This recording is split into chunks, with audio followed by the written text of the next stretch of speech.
आपने IIT qualify किया, IIT Delhi से आप पढ़े, आईआईएम अहमदाबाद से पढ़े आप, और आपने यूपीएससी का भी इम्तहान पास किया। ये सब अच्छा है, बहुत बढ़िया है, इन्हें जानना चाहिए, लेकिन यहाँ रुक नहीं सकते। तो अगर 100 लोग हों जो अपने आप को आस्तिक बोलते हों तो उसमें से 99 नास्तिक हैं। इतने सारे लोग इतनी बड़ी संख्या में उसी भीड़ का हिस्सा हैं जिस भीड़ से अभी हाथरस में स्टैम्पीड हुआ। आप बिल्कुल वो पूछ रहे हैं जो समझने में 10 साल लग जाते हैं। मैं प्रयास करूंगा अपनी ओर से, ठीक है। आपको पता है जो व्यक्ति अंधविश्वासी है, ज्यादा संभावना है कि वो व्यक्ति जातिवादी भी होगा। और जो व्यक्ति जातिवादी है, ज्यादा संभावना है कि महिलाओं के प्रति उसका दृष्टिकोण कुछ अच्छा नहीं होगा। 90% संत आपको बहुत साधारण पृष्ठभूमि से मिलेंगे, कुछ तो बिल्कुल ही गरीब मिलेंगे। और ये भारत में ही नहीं, दुनिया भर में रहा है। डिप्रेशन, मेंटल हेल्थ जैसी चीज़ों कि अतीत में मेरे साथ बहुत गलत हुआ है और मुझे पता है कि जैसे ही साबित करूंगा आपसे मुझे मुआवजा मिलेगा, तो मेरी सारी स्मृतियां चिल्ला चिल्ला के बोलेंगी कि हाँ, अतीत में मेरे साथ बहुत बुरा हुआ है। Employed by life in the service of truth. राह होती है सही, मंजिल तो क्या होती है? मंजिल कुछ नहीं, इंसान की मंजिल मौत है। हेलो, नमस्कार, मैं मुकुल सिंह चौहान। स्पिरिचुअलिटी, जिस शब्द का बहुत ज़्यादा इस्तेमाल आजकल हम अपने आसपास देख रहे हैं, सोशल मीडिया से लेकर के अपने दोस्तों के बीच की बातों में भी, ये आखिर है क्या? क्या स्पिरिचुअलिटी को डेली लाइफ में, जो नॉर्मल लाइफ है उसको जीते हुए भी अपनी ज़िंदगी में हम शामिल कर सकते हैं? इस तरीके के तमाम सवाल हैं जिनसे हम जूझते रहते हैं, और इन सवालों के जवाब लेने के लिए आज हमने अपने show just breaking down podcast में बुलाया है आचार्य प्रशांत को, जिनसे हम समझेंगे स्पिरिचुअलिटी इन डेली लाइफ कैसे आ सकती है, क्या क्या इसमें परेशानियां हैं, और कैसे हम उन परेशानियों से निजात पा सकते हैं और ईजिली हम स्पिरिचुअल हो सकते हैं। तो अगर आपको स्पिरिचुअलिटी को समझना है और इसकी तरफ आगे बढ़ना है तो आप ये पॉडकास्ट ज़रूर देखिए। और ढेर सारी बातें हमने की और समझने की कोशिश की है कि spirituality in daily life is possible और नॉट।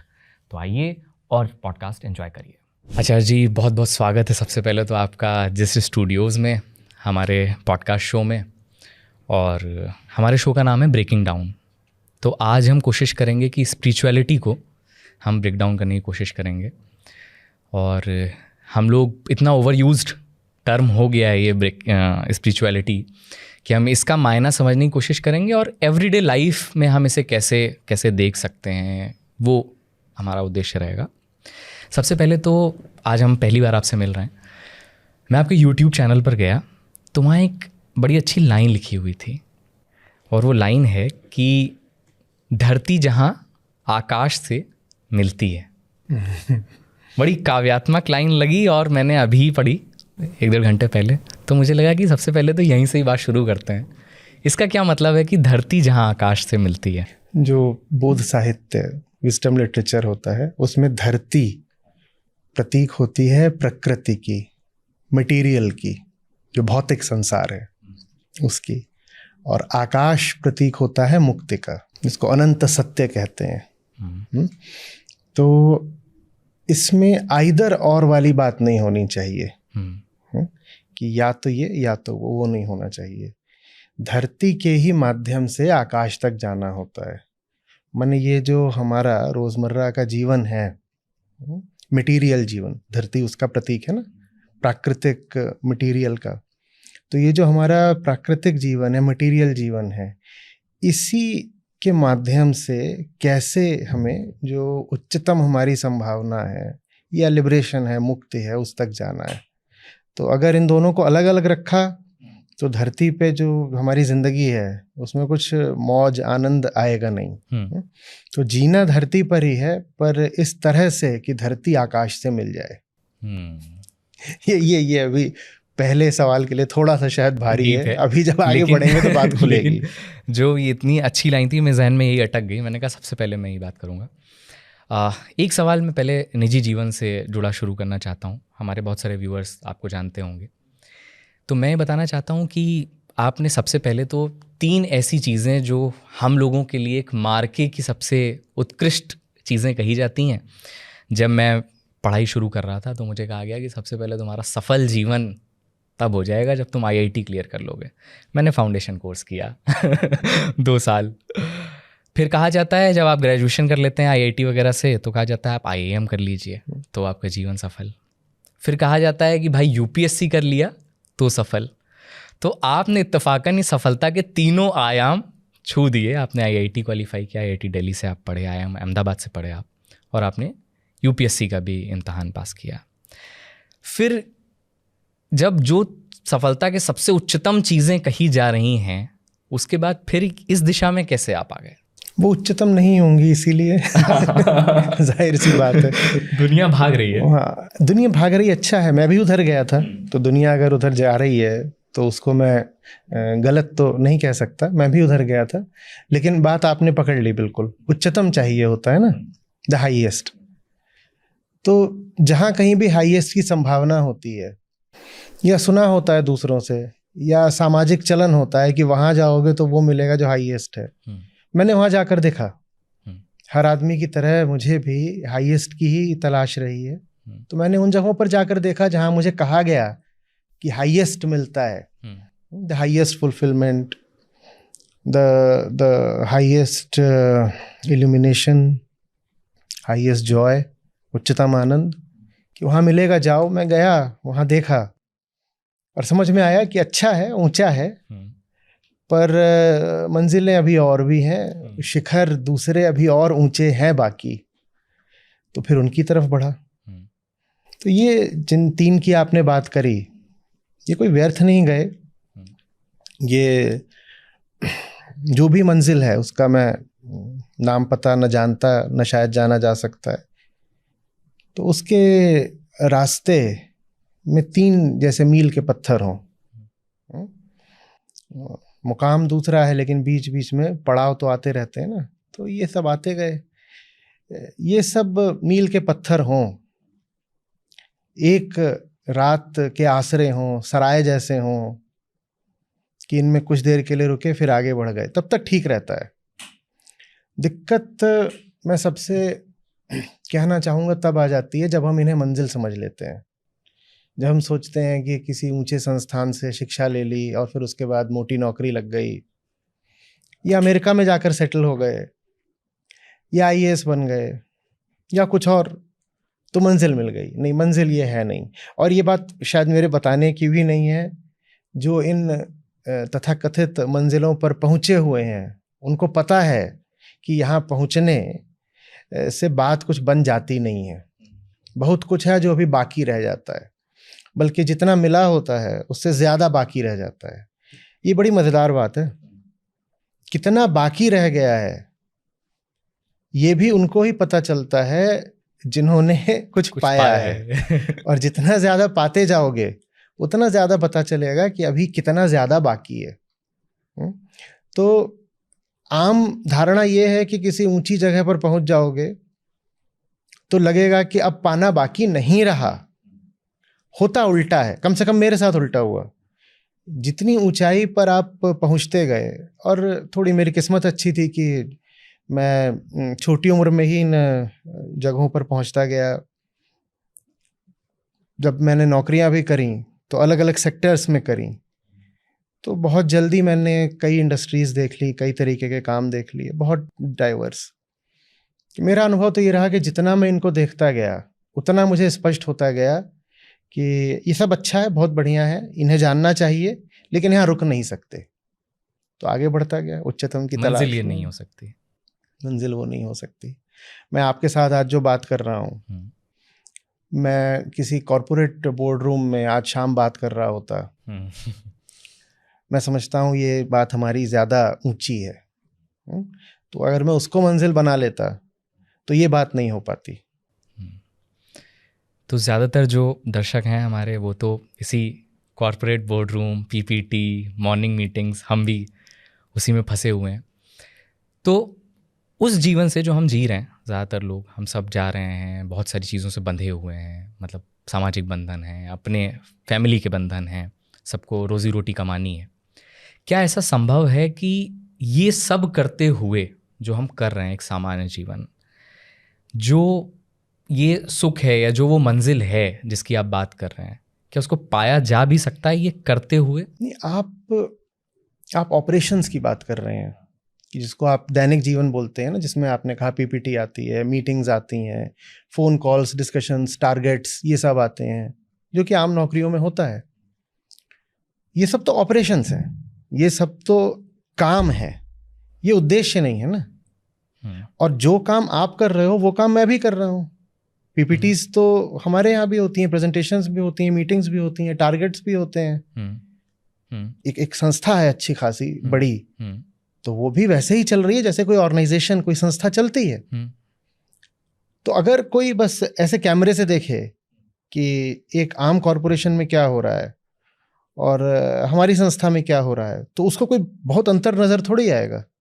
वहाँ भी अलग अलग डिपार्टमेंट्स होंगे, हमारे यहाँ भी अलग अलग डिपार्टमेंट्स हैं। वहाँ भी एक होगा ऑपरेशंस का, एक होगा आईटी का, एक होगा एचआर का, वो हमारे यहाँ भी है। सब कुछ वही है। अंतर आ जाता है उद्देश्य में, ऑपरेशंस में नहीं, पर्पस में, एक्शन में नहीं, एंड में। फॉर व्हाट, किस हेतु, किस लक्ष्य के लिए। तो ये धरती है, ये दुनिया है, इसमें आप कोई भी काम करने निकलोगे तो करोगे तो अपने हाथों से ही। आज आप करोगे तो कंप्यूटर की ही मदद से, तो वो सब तो रहेगा। ऐसा थोड़ी है कि हम वो सब नहीं करते हैं। हम बातचीत कर रहे हैं तो उसमें आपने ये एक अच्छे ब्रांड का ये सब लगा रखा है ना, तो ये सब तो चाहिए ही होता है। सवाल ये है किस उद्देश्य के लिए, दोहरा रहा हूं, किस उद्देश्य के लिए। अब एक आदमी है वो कह रहा है कि मैं कमा खा रहा हूं या अपना बिजनेस बढ़ा रहा हूं ताकि मेरा अपना पर्सनल प्लेजर मैक्सिमाइज हो जाए, या जो मेरे आसपास के 5-7 लोग हैं जिनको मैं अपना परिवार बोलता हूं, मैं इनको अधिकतम संपत्ति और खुशी दे सकूं। एक ये होता है। एक होता है कि किसी कंपनी का सीईओ है, वो बोल रहा है कि मेरा सारा काम इसलिए है ताकि जो शेयर होल्डर प्रॉफिट है मैं उसको मैक्सिमाइज कर सकूं। एक अब ये पर्पस होता है। और एक दूसरे तरह का पर्पस हो सकता है जहां पर आप एक वाइडर विजन लेकर कह रहे हो कि ये सब जो दुनिया में चल रहा है क्यों चल रहा है, और क्या मैं इस धरती पर होने के नाते ये सब जो चल रहा है इसको थोड़ा बेहतर कर सकता हूँ। क्या मैं देख सकता हूँ कि दुनिया में जितनी भी कन्फ्लिक्ट्स हैं, चाहे इस वक्त जो बड़े युद्ध चल रहे हैं दुनिया में, वो हो, क्लाइमेट चेंज हो, भारत में इस वक्त बड़े अफसोस का माहौल है जो कलकत्ता में हुआ, और उसके बाद अब रोज़ाना ही खबरें आ रही हैं। ये सब जितनी चीज़ें हैं, क्या मैं जान सकता हूँ कि इनके मूल में क्या है, इनके सेंटर, इनकी रूट में क्या है, और क्या मैं काम कर सकता हूँ उन सब चीज़ों को ठीक करने के लिए। तो काम तो आप भी लैपटॉप पर करोगे, मैं भी लैपटॉप पर करूँगा, है ना। मुझे भी यहाँ तक आना है तो मैं गाड़ी में ही आया हूँ। आप भी यहाँ से आज शाम अपने घर जाओगे तो किसी गाड़ी, किसी वाहन में ही जाओगे। तो वो सब वैसा ही रहता है। अंतर आ जाता है कि पर्पस क्या है, उद्देश्य क्या है। तो इसीलिए अब ये थोड़ी सी आगे बढ़ा रहा हूँ बात को। इसीलिए मैं हमेशा कहा करता हूँ कि मंजिल तो कुछ होती ही नहीं, उद्देश्य होता है। राह होती है सही, मंजिल तो क्या होती है? मंजिल कुछ नहीं, इंसान की मंजिल मौत है। जिंदगी भर सही राह पर चलते रहो, यही सबसे ऊंची बात है। मंजिल कुछ नहीं है, सही राह ही मंजिल है। ट्रू। तो अभी के टाइम पे जब हम ये देखते हैं कि एक टर्म है स्पिरिचुअलिटी, मुझे ऐसा लगता है कि बहुत ओवर यूज टर्म हो गया है ये, लेकिन हमको इसका मूल पता नहीं है। मतलब अगर मेरे से भी आप पूछें कि क्या है, तो शायद मैं भी मैं पूरे दिन सोचता रहता हूँ क्या है, तो मुझे समझ में आता है अध्यात्म है। पता नहीं सही है कि नहीं। स्पिरिचुअलिटी है क्या, और ये धर्म से कैसे अलग है?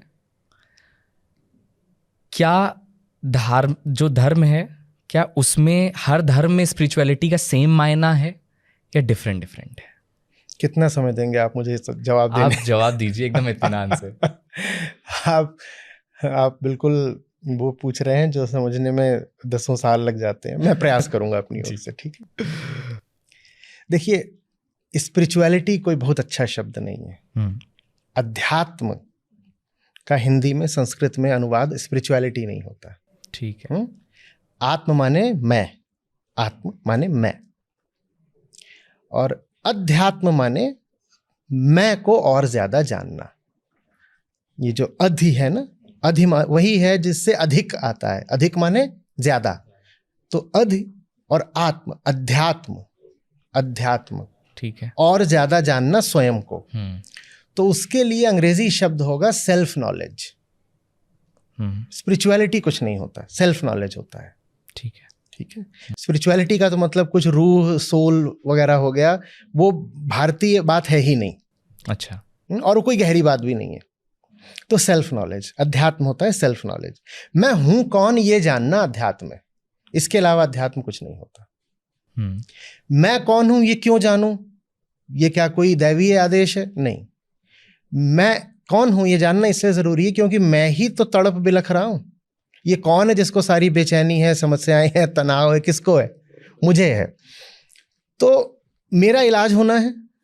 अब मेरा इलाज हो, इसके लिए तो जरूरी है कि पता तो चले हूं कौन। अगर मरीज का कुछ परिचय ही नहीं पता तो उसका इलाज कैसे होगा? बीमार कौन है अगर यही नहीं पता तो बीमारी कैसे हटाएंगे?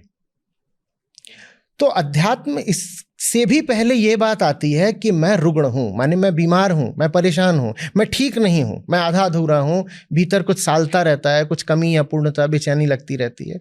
शुरुआत यहां से होती है। वो बात अध्यात्म से भी पहले की है। वो है एक ईमानदार स्वीकार कि मैं ऐसा हूं, गड़बड़ हूं, मैं गड़बड़ हूं। मैं किसी चीज की बहुत लालसा करता हूं, चीज मिल भी जाती है तो कहता हूं यार कुछ मिला नहीं। होता है आपके साथ कि नहीं होता है? मेरे साथ भी होता है, सबके साथ होता है। अभी अप्रेजल हुआ है। मैं भीतर से कुछ है, कुछ लोचा है, कुछ गड़बड़ है मेरे साथ, है ना? यहां से शुरुआत होती है। तो फिर जाना जाता है किसके साथ गड़बड़ है। किसके साथ गड़बड़ है ये जानने को अध्यात्म बोलते हैं। स्वयं को और ज्यादा जानना, स्वयं को और ज्यादा जानना, ये अध्यात्म है। क्यों स्वयं को और ज्यादा जानना? क्योंकि ये जो मैं है यही बीमार है, यही बेचैन है। ये अध्यात्म है। अब धर्म क्या है? धर्म किसके लिए है पहले ये पूछना पड़ेगा। उसी मैं के लिए धर्म है ना, और किसके लिए धर्म होगा? इसके लिए कोई धर्म नहीं होता, इसका कोई धर्म नहीं होता। यहां तक कि पशुओं पक्षियों का भी कोई धर्म नहीं होता। आप कभी नहीं कहेंगे किसी जानवर को कि तू विधर्मी है। हाँ, शेर ने हिरण को मार दिया, आप नहीं कहेंगे अधर्म हुआ है। वो तो उनकी प्रकृति है, वो अपना कर रहे हैं। तो धर्म मात्र किसके लिए है? धर्म मैं के लिए है, मनुष्य के मैं के लिए। वही जिसको अध्यात्म में जाना जाता है उसी के लिए धर्म होता है। बात बहुत सीधी चल रही है ना? बिल्कुल बिल्कुल। कोई भीतर है जो दुखी रहता है, परेशान, तनाव में रहता है, ठीक है, उसका नाम क्या है? मैं। ये मैं क्या है, इसकी पूरी व्यवस्था कहाँ है, कहां से ये मैं आ जाता है, क्यों परेशान रहता है, ये जानने को बोलते हैं अध्यात्म। अध्यात्म। और अब इस मैं को करना क्या चाहिए ताकि ये अपनी बेचैनी से मुक्त हो सके, इसको कहते हैं धर्म। तो शुरुआत अध्यात्म से भी पहले होती है। उसको कहते हैं सत्यनिष्ठा, ईमानदारी, आकलन। मानो तो कि तुम गड़बड़ हो। ज्यादातर लोग तो मानते ही नहीं। उनसे पूछोगे कैसा चल रहा है, बोलेंगे सब बढ़िया, ऑल वेल, चंगा सी, सब अच्छा है। हाँ भाई कैसा है? मस्त हूं भाई, मस्त हूं। तो वहां फिर अध्यात्म की शुरुआत ही नहीं हो सकती। जो ये मानने को ही नहीं तैयार है कि जिंदगी गड़बड़ है, बेरौनक है, खोखली है, सूनापन है, अकेले नहीं रह जाता, इधर उधर भागते हैं, मनोरंजन की बहुत तलाश रहती है। जो ये मानने को ही नहीं तैयार है जिंदगी गड़बड़ है, उसके लिए कोई ऊंची प्रक्रिया शुरू ही नहीं हो सकती। आगे तो बढ़ना दूर की बात है। तो मतलब जो ये एक बेचैनी बनी रहती है, हाँ, ये जरूरी है? जरूरी है नहीं है। हाँ, वो तो एग्जिस्ट कर रही है जो है ही। मैं उसके अस्तित्व से इनकार करूं तो मैं बेईमान। मानना पड़ेगा ना कि है। भीतर से मैं गड़बड़ हूं और बाहर लिपापोती करके मैं तो ये बेईमानी है, अपने ही खिलाफ बेईमानी है। जहां ये बेईमानी है वहां अध्यात्म की शुरुआत भी नहीं हो पाती। इसीलिए ज्यादातर लोग अध्यात्म वगैरह के नाम पे इधर उधर की और बातें करते रहते हैं। समाज में धर्म के नाम पे कितने चोचले चल रहे हैं, लेकिन कुछ भी ठीक नहीं होगा, क्योंकि वो वहां से शुरुआत ही नहीं कर रहे हैं कि भाई मामला कुछ और है।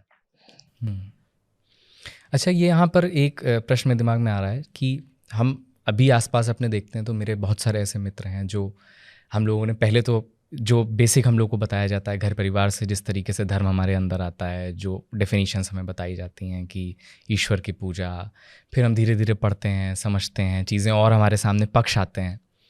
तो अभी आसपास मेरे ऐसे कई लोग हैं जो नहीं धर्म पे विश्वास रखते हैं, वाया आडंबर पे, मूर्ति पूजा पे। लेकिन इसके साथ ही ये भी प्रश्न आता है कि फिर लोग ये पूछते हैं कि अगर आप भगवान पे विश्वास नहीं कर रहे हैं तो वो क्या है जिस पे आप रिलाय करते हैं जा कर के जब आप परेशान होते हैं, या जब आप किसी चीज़ कोई तो होता है ना जिस पे आपको लगता है कि अच्छा यहाँ से हमें मदद मिलेगी। तो आस्तिक व्यक्ति बोलता है कि वो हमें ईश्वर दे रहा है, कि अच्छा कोई विपरीत परिस्थिति चल रही है तो हमें यहाँ जाएंगे तो ईश्वर हमारी ये चीज़ ठीक कर देगा। नास्तिक व्यक्ति कह रहा है कि वो तो ईश्वर की अवधारणा पे यकीन नहीं कर रहा है। तो पहली बात तो कि नास्तिकता पर आपके क्या विचार हैं? नहीं, हम और जो मूलभूत परिभाषाएं हैं ना जी, चूंकि उनकी कोई हमें सही शिक्षा दी नहीं जाती, ऐसी कोई व्यवस्था है ही नहीं। हाँ। कि कम से कम जो धर्म के क्षेत्र में साधारण शब्द हैं और सबसे प्रचलित शब्द हैं उनकी एक परिभाषा तो स्पष्ट हो जाए। जब एक बच्चा बड़ा हो रहा है, परवरिश और शिक्षा हो रही है, तो आस्तिक नास्तिक शब्द को लेकर के हमारे पास बस वही धारणा रहती है जो इधर उधर से हमने सुन ली, समाज में व्याप्त है। देखिए, षड दर्शन है हमारे, ठीक है, और ये जो दर्शन है इन्हीं से फिर अध्यात्म का और फिर आगे धर्म का संबंध है। तो षड दर्शन है। आस्तिक दर्शनों में भी कुछ ऐसे हैं जो ईश्वर में विश्वास नहीं रखते, जो ईश्वर की बात ही नहीं करते। अच्छा बताइए। आस्तिकता का कोई अनिवार्य संबंध नहीं है ईश्वर से। आप बिल्कुल आस्तिक हो सकते हैं किसी ईश्वर को माने बिना। आप एकदम आस्तिक हो सकते हैं, उसके लिए किसी ईश्वर की जरूरत नहीं है। कैसे? क्योंकि आस्तिकता का अर्थ है सत्य के प्रति निष्ठा। ईश्वर के प्रति तुम्हें रखनी है नहीं रखनी है, तुम ईश्वर को मानते हो नहीं मानते हो, वो तुम जानो। आस्तिक कौन है? जो सत्य के प्रति सदा समर्पित है, वो आस्तिक है। जो सत्य के लिए समर्पित है वो आस्तिक है। तो मुझे सच्चाई जाननी है। सच्चाई क्यों जाननी है? क्योंकि धर्म का रिश्ता मेरे दुख से है। धर्म का उद्देश्य क्या है? धर्म का उद्देश्य है मुझे दुख से राहत देना। ये बातें हमें स्पष्ट नहीं होती। हम सोचते हैं धर्म का उद्देश्य है किसी ईश्वर की पूजा करना, धर्म का उद्देश्य है पिछले जन्म के पाप काटना, अगले जन्म में स्वर्ग पाना। नहीं, ये बातें हैं बहुत मूलभूत, एकदम परिभाषागत। ये स्पष्ट होनी चाहिए। Basic definitions. धर्म किस लिए है? क्योंकि इंसान हर समय परेशान है, मुझे मेरी परेशानी से राहत मिल जाए, इसका नाम धर्म है। तो उदाहरण के लिए षड दर्शन में वेदांत कहता है तापत्रय से मुक्ति। तापत्रय से मुक्ति। 3 तरह की परेशानियां रहती हैं मुझे, वही ताप, जैसे ज्वर चढ़ाओ, बुखार चढ़ाओ, 3 तरह के ताप रहते हैं, उनसे मुझे मुक्ति मिल जाए। उसी के लिए फिर आप बोलते हो, जब उपनिषदों में शांति पाठ होता है, क्योंकि 3 ताप हैं तो आप 3 बार बोलते हो ओम शांति शांति शांति। वहां ये उद्देश्य थोड़ी है कि ईश्वर की प्राप्ति हो जाए, कि स्वर्ग की प्राप्ति हो जाए। मुक्ति उद्देश्य होता है। दर्शन में, अध्यात्म में उद्देश्य होता है मुक्ति। और मुक्ति माने किससे मुक्ति? दुख से मुक्ति। और किससे मुक्ति? इसी तरह से आप जब नास्तिक दर्शन में जाओ तो वहां गौतम बुद्ध भी क्या बोल रहे हैं? वो कह रहे हैं कि उनका जो पहला ही सत्य है, जीवन दुख है, सर्वम दुखम। और फिर आगे वो कहते हैं दुख कहाँ से आता है? दुख आता है कामना से आता है, और दुख कैसे हटाएं उसके लिए फिर वो अपना अष्टांग मार्ग देते हैं। और आखिरी बात क्या है? निर्वाण। मिट गया, सब दुख मिट गया, सब दुख मिट गया। शुरुआत इससे हो रही है दुख है, अंत इससे हो रहा है दुख मिट गया। ये धर्म का उद्देश्य होता है। दुख है, यहां से शुरुआत होगी। बच्चा पैदा कैसे होता है? बिलखता हुआ। बच्चा पैदा होता है रोते हुए। दुख से शुरुआत होती है, और जीवन रहते दुख से मुक्ति पा जाऊं, ये धर्म है। इसके अलावा धर्म कुछ नहीं होता। बाकी सब इधर उधर का फालतू प्रपंच है। पैदा हुआ हूं दुख में, जीवन रहते दुख से मुक्त हो जाऊं, सिर्फ यही धर्म है। तो आस्तिकता एक तरीके से मुक्ति को समर्पण हुआ। जो दुख से मुक्ति को पूर्णतया समर्पित है वो आस्तिक है। जो दुख से मुक्ति की जगह जीवन का लक्ष्य कुछ और बनाए बैठा है वो नास्तिक है। और अगर असली परिभाषा से देखें तो अगर 100 लोग हों जो अपने आप को आस्तिक बोलते हों तो उसमें से 99 नास्तिक हैं। बल्कि ज्यादा संभावना यह है कि जो लोग अपने आप को नास्तिक बोलते हैं वो सच्चे आस्तिक हैं।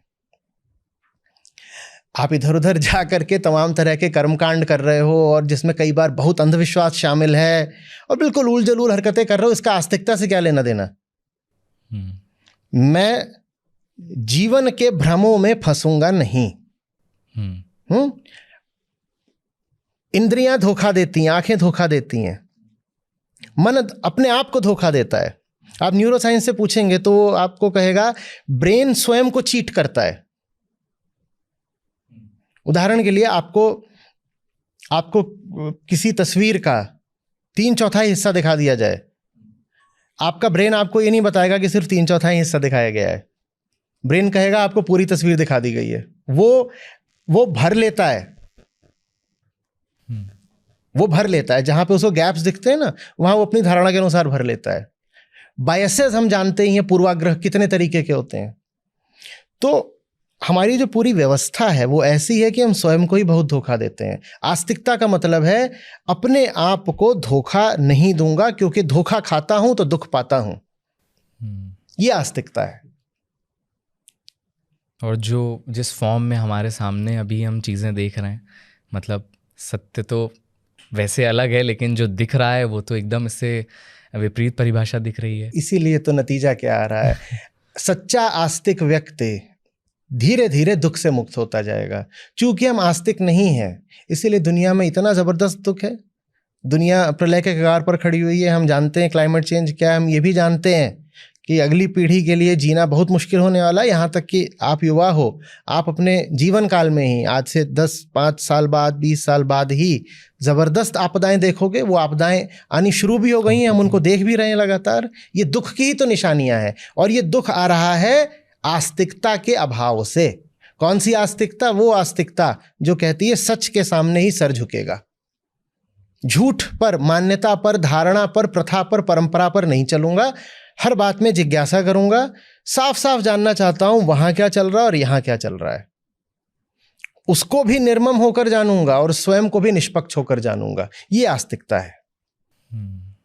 ये जब आप बोल रहे हैं तो आप किसे रेफर कर रहे हैं? संसार, पूरी दुनिया। 2 बातें होती है ना, हम कहते हैं मैं हूं और ये दुनिया है, मैं हूं और ये दुनिया है। मुझे दुनिया की भी सच्चाई जाननी है और मुझे अपनी भी सच्चाई जाननी है। ये आस्तिकता है। और जो लोग धर्म मान रहे हैं जिस फॉर्म में, तो आपको क्या लगता है कि ये ज़रूरत आचार्य जी क्यों पड़ रही है कि इतने सारे लोग इतनी बड़ी संख्या में उसी भीड़ का हिस्सा हैं जिस भीड़ से अभी हाथरस में स्टैम्पीड हुआ? देखिए, कुछ तो ये कि दुष्प्रचार ज़बरदस्त है। आम आदमी की स्वयं के लिए सोचने समझने की शक्ति बचपन से ही बढ़ने नहीं दी जाती, विकसित नहीं हो पाती। तो आम आदमी में ये ताकत बचती ही नहीं है कि वो अपने लिए कोई मौलिक चिंतन कर सके।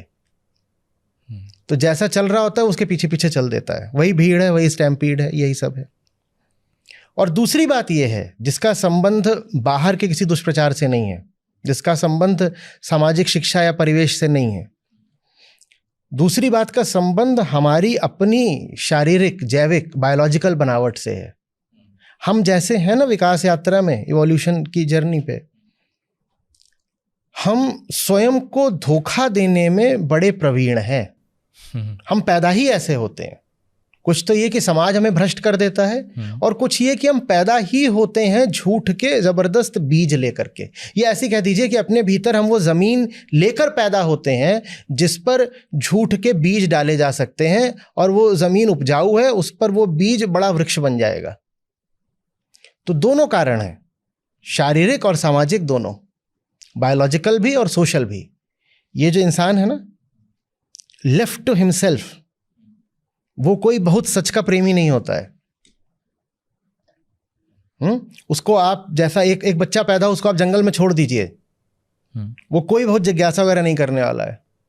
वो बहुत आसानी से जानवर बन के जानवर जैसी जिंदगी बिता देगा। एक नॉवेल है, अब नाम उसका मुझे क्यों भूल रहा है, हाँ, किंग नहीं है उसका, कुछ और है, Lord of the flies, Lord of the flies है। तो वो पूरी इस बारे में है कि बच्चे हैं छोटे छोटे, 5 साल से लेकर के 15 साल तक के, और द्वितीय विश्व युद्ध में उसकी पृष्ठभूमि रखी गई है। तो वो सब बच्चे प्लेन से कहीं जा रहे हैं, शायद आक्रमण हुआ है, यूरोप के बच्चे हैं, तो आक्रमण हुआ है उनके देश पे, तो उनको कहीं शायद इवैक्यूएट किया जा रहा है, ऐसा कुछ है, मैंने पहले पढ़ा था, तो डिटेल्स आप बाद में देखिएगा। लेकिन जो उसकी मूल बात है मैं भी उस पर आता हूँ। तो उनका जो प्लेन है उसे किसी वजह से लैंड करना पड़ता है एक द्वीप पर, ठीक है, जहाँ पर कोई सभ्यता नहीं है। अच्छा, कोई सभ्यता नहीं है। और वो पूरा नॉवेल इसी बारे में है कि कैसे वो बच्चे बिल्कुल बर्बर बन जाते हैं। और एक दिन आता है जब वो अपने में से ही एक बच्चे को मारकर उसका सर काट देते हैं और एक एक एक छड़ पर उसके सर को गाड़ देते हैं, और उस पर मक्खियाँ भिनभिना रही होती हैं। तो वो जो सर गड़ा हुआ है और उसे मक्खियाँ भिनभिना रही हैं, वहीं से नॉवेल का नाम आता है लॉर्ड ऑफ द फ्लाइज। हम ऐसे हैं, भीतर से हम अभी ज़बरदस्त जानवर हैं, क्योंकि हम बहुत ताज़ा ताज़ा जंगल से निकले हैं। जो हमारा पूरा विकास हुआ है, हमें जंगल से निकले मात्र अभी कुछ 10-20 हज़ार साल हुए हैं। इंसान ने खेती करना 10,000 साल पहले शुरू करा है। खेती नहीं थी तो क्या करता था? जंगल से ही तो इकट्ठा करता था। जब खेती नहीं करते तो क्या करते थे? जंगल से ही इकट्ठा करते थे, यानी जंगल में ही रहते थे। तो हम 10,000 साल पहले तक जंगल के ही वासी थे।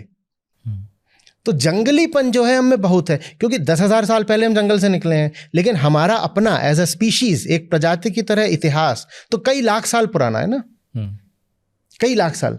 अब लाखों साल का हमारा जंगली इतिहास और 10,000 साल की सभ्यता, तो जंगलीपना हमारे शरीर में बहुत गहरा है।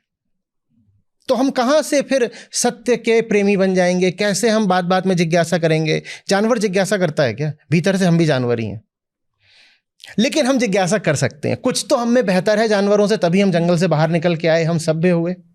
हम जिज्ञासा कर सकते हैं, पोटेंशियल है, संभावना है।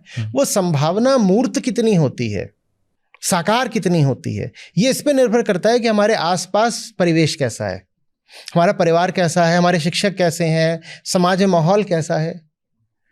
समाज में माहौल ठीक नहीं है परिवार में माहौल ठीक नहीं है, शिक्षा में पाठ्यक्रम भी ठीक नहीं है, शिक्षक भी ठीक नहीं है, शरीर भी ठीक नहीं है और समाज भी ठीक नहीं है। तो कोई कहाँ से आस्तिक बन जाए? कोई कैसे सच के लिए जिज्ञासा करे? तो फिर हम क्या करते हैं? हम अंधी भीड़ बन जाते हैं। हम जिधर दूसरे जानवरों को, भेड़ों को जाते देखते हैं, वहीं हम भी चल देते हैं। हम सोचते हैं हम धार्मिक हो गए। और इसमें भी जो इसका विरोध करता है उसी को उल्टा सुनाते हैं। जो आपकी अधार्मिकता का विरोध करे उसको आप कह देते हो कि ये अधार्मिक है, ये नास्तिक है। मुझे बहुत सुनने को मिलता है मुझे ठहराया जाता है कि ये विधर्मी है और नास्तिक है और बल्कि हमें समझ आ रहा होता है कि आप ये कर क्या रहे हैं मतलब ये कैसे कर ले रहे हैं आप। तो लेकिन कुछ तो मतलब कोई जबरन तो ये करा नहीं रहा है क्या? ड्यू टू फियर लोग ऐसा करते हैं? ये डर करवाता है या जो खुद वो कर रहे हैं? हम पैदा ही ऐसे होते हैं, हम पैदा ही ऐसे होते हैं।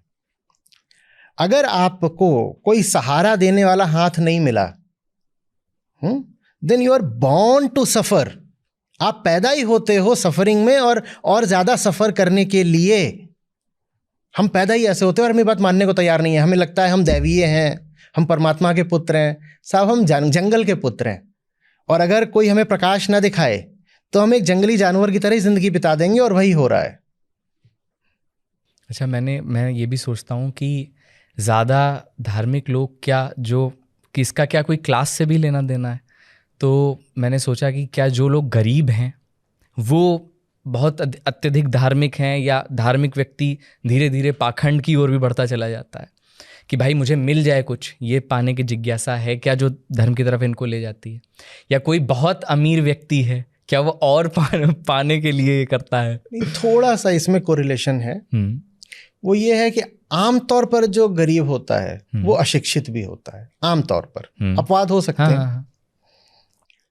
तो गरीबी और नकली धार्मिकता का कोई सीधा संबंध भले ना हो, लेकिन गरीबी जिस स्रोत से आ रही है, नकली धार्मिकता भी उस स्रोत से पोषण पाती है। गरीबी मैंने क्या कहा, किस स्रोत से आ रही है? अक्सर अशिक्षा से आती है, अशिक्षा। और यही अशिक्षा है जो कि फिर नकली धार्मिकता को भी पोषण देती है।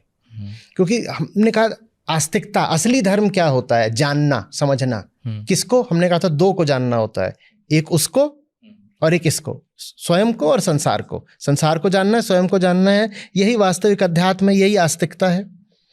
जिसको शिक्षा नहीं मिली वो बाहर की दुनिया को बिल्कुल नहीं जानता। अब भीतर को की दुनिया को तो शिक्षित लोग भी नहीं जानते, तो मैं उसकी बात नहीं करूंगा। वो तो प्रक्रिया है, वो तो प्रक्रिया, और वो खुद ही करनी पड़ती है, अपना अवलोकन करके, है ना। Self knowledge through self observation. हाँ, अपने आप को ऑब्जर्व करो तो अपने बारे में पता चलता है। तो वो तो चलो पढ़े लिखे और अमीर लोग भी नहीं करते, लेकिन आमतौर पे जो शिक्षित लोग हैं उनको संसार का नॉलेज, ज्ञान हो जाता है। जो अशिक्षित होते संसार के बारे में भी कुछ नहीं पता होता। तो उसके सामने आप कोई धूर्ततापूर्ण कोई ट्रिक कर दो, मैजिक ट्रिक, तो उसको लगता है कि ये दैवीय चमत्कार है। तो बहुत आसानी से नकली धार्मिकता के चक्कर में फंस जाता है। ये होता है। इसका शिक्षा से है, शिक्षा से संबंध है, गरीबी से कोई सीधा संबंध नहीं। देखिए हमारे जो पूरी संत परंपरा रही है, अधिकांश संत उसमें गरीब ही थे। तो ऐसा नहीं है कि गरीबी के कारण आदमी मूर्ख हो जाएगा या अधार्मिक हो जाएगा, ऐसा कुछ नहीं है। संत कबीर कपड़ा बुनते थे, संत रैदास पेशे से मोची थे, और नानक साहब यात्राएं करते रहते थे। थोड़ी उनके पास ज़मीन थी, अपना आकर के उसको देख लेते थे बीच बीच में।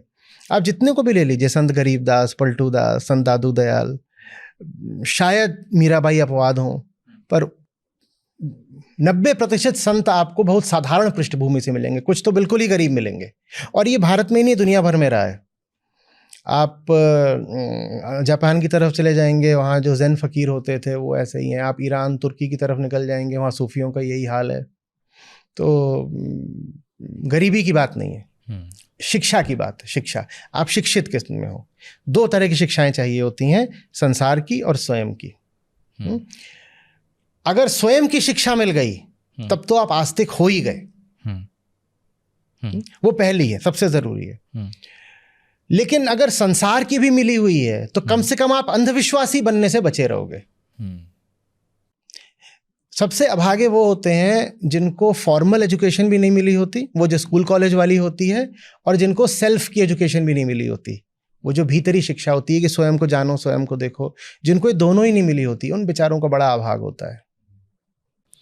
तो जिस आस्तिकता की आप बात कर रहे हैं, अगर इसको हम डेली रूटीन में लाना चाहें, तो आप जो बोल रहे हैं, जो बातचीत मैं अध्यात्म की करना चाहता हूँ, वो मुझे लग रहा है आस्तिकता से बेहद करीब है। आस्तिकता यहाँ ज़्यादा अच्छा इस्तेमाल करना सही है। तो अगर उसको हम डेली रूटीन में लाना चाहें कि एक इंसान जो दफ्तर आ रहा है, बॉस की डांट झेल रहा है, घर जा रहा है, लंच बना रहा है, डिनर कर रहा है, वो अगर अपनी लाइफ में इस चीज़ को ऐड करना चाहे बाकी सब झंझावातों के बीच में, तो क्या ये की जा सकती है या की ही नहीं जा सकती जब तक आपके अंदर से ना ये चीज़ ऐसी नहीं है जिसको ऐड किया जा सके। ये चीज़ ऐसी है जो कि बुनियाद होती है। ये कोई चीज़ नहीं है जिसको आप घर में ला करके घर में ऐड कर देंगे फर्नीचर की तरह। ये चीज़ घर की फाउंडेशन है, घर की बुनियाद है। आप जो भी कुछ कर रहे हैं उसके प्रति ईमानदार रहें और साफ साफ पूछें कि चल क्या रहा है। यही अध्यात्म है। लेकिन इसमें यही सवाल है कि वही लोग नहीं पूछ पा रहे हैं ना, जो लोग नास्तिक हैं वो लोग ये सवाल नहीं पूछ पा रहे हैं ना। हाँ। तो वो नहीं पूछ पा रहे हैं क्योंकि उनके अंदर आप बता रहे हैं कि इनबिल्ट है, वो मनुष्य की प्रकृति खराब है। तो जो बिल्ड करना चाहते हैं लेकिन उनको वे नहीं मिल रहा है, तो क्या वो बिल्ड किया जा सकता है? बिल्कुल किया जा सकता है। किया जा नहीं सकता, करना पड़ेगा। नहीं करना पड़ेगा तो एक ही जिंदगी है, दुख में बीत जाएगी, बंधन में बीत जाएगी। दो तरीके होते हैं। अब अगर आप प्रक्रिया पूछ रहे हैं कि कैसे बिल्ड करें, तो दो तरीके होते हैं। एक तरीका होता है बहुत ईमानदारी से खुद को देखो, और दूसरा तरीका होता है उनके साथ बैठो जिनको तुम्हें लगता है कि कुछ पता है। वो व्यक्ति भी हो सकते हैं, वो किताबें भी हो सकती हैं। तो एक तो होता है मैं स्वयं जिंदगी का अवलोकन करूंगा खुद, और दूसरा होता है जिन्होंने जाना है जाके उनसे पूछूंगा। और दोनों को एक साथ करना होता है। मैं कहता हूं कि ये पक्षी के दो पंख होते हैं, और जब दोनों पंख साथ साथ चलते हैं तो फिर धरती से आकाश वाली उड़ान हो जाती है, जो आपने शुरू में ही कहा था ना, जहां धरती आकाश से मिलती है। हाँ, तो ये दो पंख अगर आ गए तो धरती आकाश से मिल जाती है। एक क्या, बेबाक, निष्पक्ष, निर्मम तरीके से अपने बारे में ईमानदारी। मुझे पता होना चाहिए, सबसे झूठ बोल लूंगा, खुद से कैसे झूठ बोल लूंगा। मुझे पता होना चाहिए मेरा हाल क्या है, मुझे पता चलना चाहिए कि मेरी सैलरी की और मेरे रिश्तों की हकीकत क्या है। ठीक है ना, मैं, मेरे दोस्त हैं, मेरे यार हैं, मुझे पता होना चाहिए कि असली बात क्या है इस रिश्ते की। मेरा परिवार है, मुझे वहां भी पता होना चाहिए, मुझे सब पता होना चाहिए। ठीक है, जरूरी नहीं कि आप जाके किसी से बोल ही दो, पर कम से कम खुद से तो मत छुपाओ। खुद से तो मत छुपाओ। और ये ऐसा नहीं कि कोई कहे हाँ पता तो हमें है, नहीं पता होता। हम जितना स्वयं को लेके अंधेरे में होते हैं, इससे ज्यादा अंधेरा हमें और कहीं नहीं होता। हमें ये झूठी गलतफहमी रहती है कि मुझे पता है कि क्या चल रहा है मेरे भीतर, हमें नहीं पता होता। हमारे भीतर एक के बाद एक तहें हैं, लेयर्स हैं, और उनमें एक के बाद एक नीचे क्या छुपा हुआ हम कुछ नहीं जानते।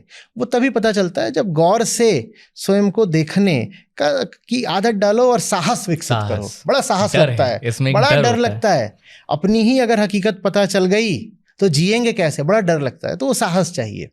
तो एक चीज है, पक्षी का एक पंख है कि स्वयं को साफ साफ देखना है, और दूसरा है कि दुनिया भर के ऊंचे लोग अपने पीछे अपना साहित्य छोड़ के गए हैं, उसको पढ़ो ना। रीडिंग बहुत जरूरी है, और रीडिंग सिर्फ पुरानी किताबों की नहीं। अभी न्यूरो साइंस का मैंने थोड़ी देर पहले नाम लिया था। न्यूरो साइंस में जो डेवलपमेंट हो रहे हैं आपको पता होने चाहिए।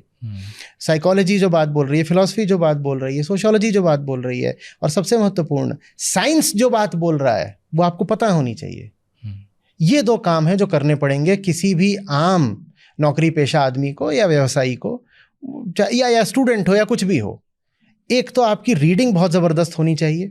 मैं रीडिंग इसलिए बोल रहा हूँ क्योंकि एक जिंदा आदमी मिलना जिसकी संगत में आप उससे सीख सको, ये बड़ी विरल, रेयर बात है। दूसरी बात, ऐसा आदमी हो भी तो पता नहीं आप उस तक पहुंच पाएंगे कि नहीं पहुंच पाएंगे, पता नहीं वो आपको समय कितना दे पाए, हमें नहीं पता। तो इसीलिए पढ़ने की बहुत आदत डालनी चाहिए। देखिए, श्रेष्ठतम तो यही होता है कि जिस टीचर की आप किताब पढ़ रहे हो, वो टीचर आपके सामने सशरीर बैठा हो और आप उससे सीख लो। इससे तो अच्छा तो कुछ हो ही नहीं सकता, है ना। कि इससे सत्संग है, ये सत्संगति है कि भाई मैं तुम्हारी किताब क्या पढ़ूं, तुम सामने ही बैठे हो, मैं ऐसे ही बात कर लूंगा। वो उच्चतम बात है, लेकिन वो थोड़ी सी अव्यवहारिक हो जाती है क्योंकि पता नहीं मिलेगा कि कठिन है। हाँ, मिलेगा कि नहीं। दूसरी बात, ऊंचे तो सैकड़ों हजारों लोग हुए हैं, पर वो तो अब जिंदा भी नहीं है, तो उनके साथ कैसे बैठ लोगे? तो कैसे बैठोगे उनके साथ? उनकी किताबों द्वारा। तो उनके साथ बैठा करो, लेकिन सिर्फ उनके साथ बैठना भी पर्याप्त नहीं होता। किसी ने बाहर से तो बता दिया तो बता दिया, जो उसने बाहर से बताया है वो बात कितनी खरी, कितनी जरूरी, कितनी गहरी है, ये पता तभी चलता है जब स्वयं अकेले अपने दम पर जिंदगी को देखना शुरू करो। ये दो पंख हैं पक्षी के, ये है प्रक्रिया। जब आप ये बोल रहे हैं तो मुझे एकदम ठीक ठीक ऐसे समझ आ रहा है कि जब मैं कानपुर से आया पढ़ने के लिए यहाँ, तो जिस परिवार परिवेश से हम आए थे, वो हर तरीके की जो भी आप गड़बड़ियाँ कह दें वो हमें पता थी। कास्ट को लेकर के, मतलब बोल लीजिए आप, फोबियाज बोल लीजिए, डिफरेंट हर तरीके के फोबिया से युक्त एक व्यक्ति में आया था यहाँ।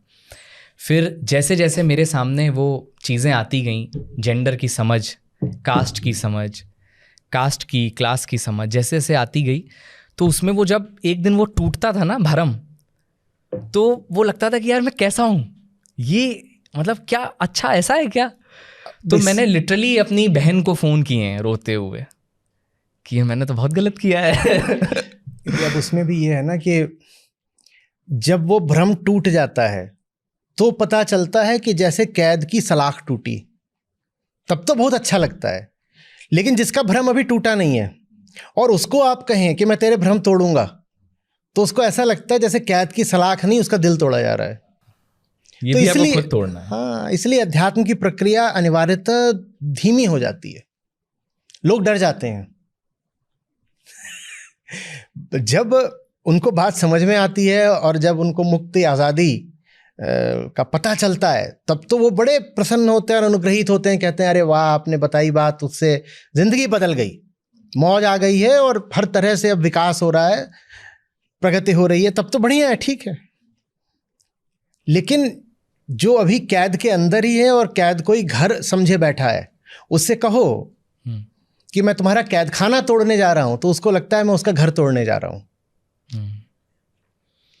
तो जैसे हम लोगों को बेसिक ये बताया जाता है कि अगर कोई चीज़ गलत है और आपको पता है कि हाँ ये गलत है, करप्शन है, बहुत बेसिक सी चीज़ है, हमें पता है भ्रष्टाचार गलत है, हमारे आसपास कोई करता है तो हमारी जिम्मेदारी होती है कि हम उसको टोकें कि भाई ये चीज़ गलत है, आप गलत कर रहे हैं।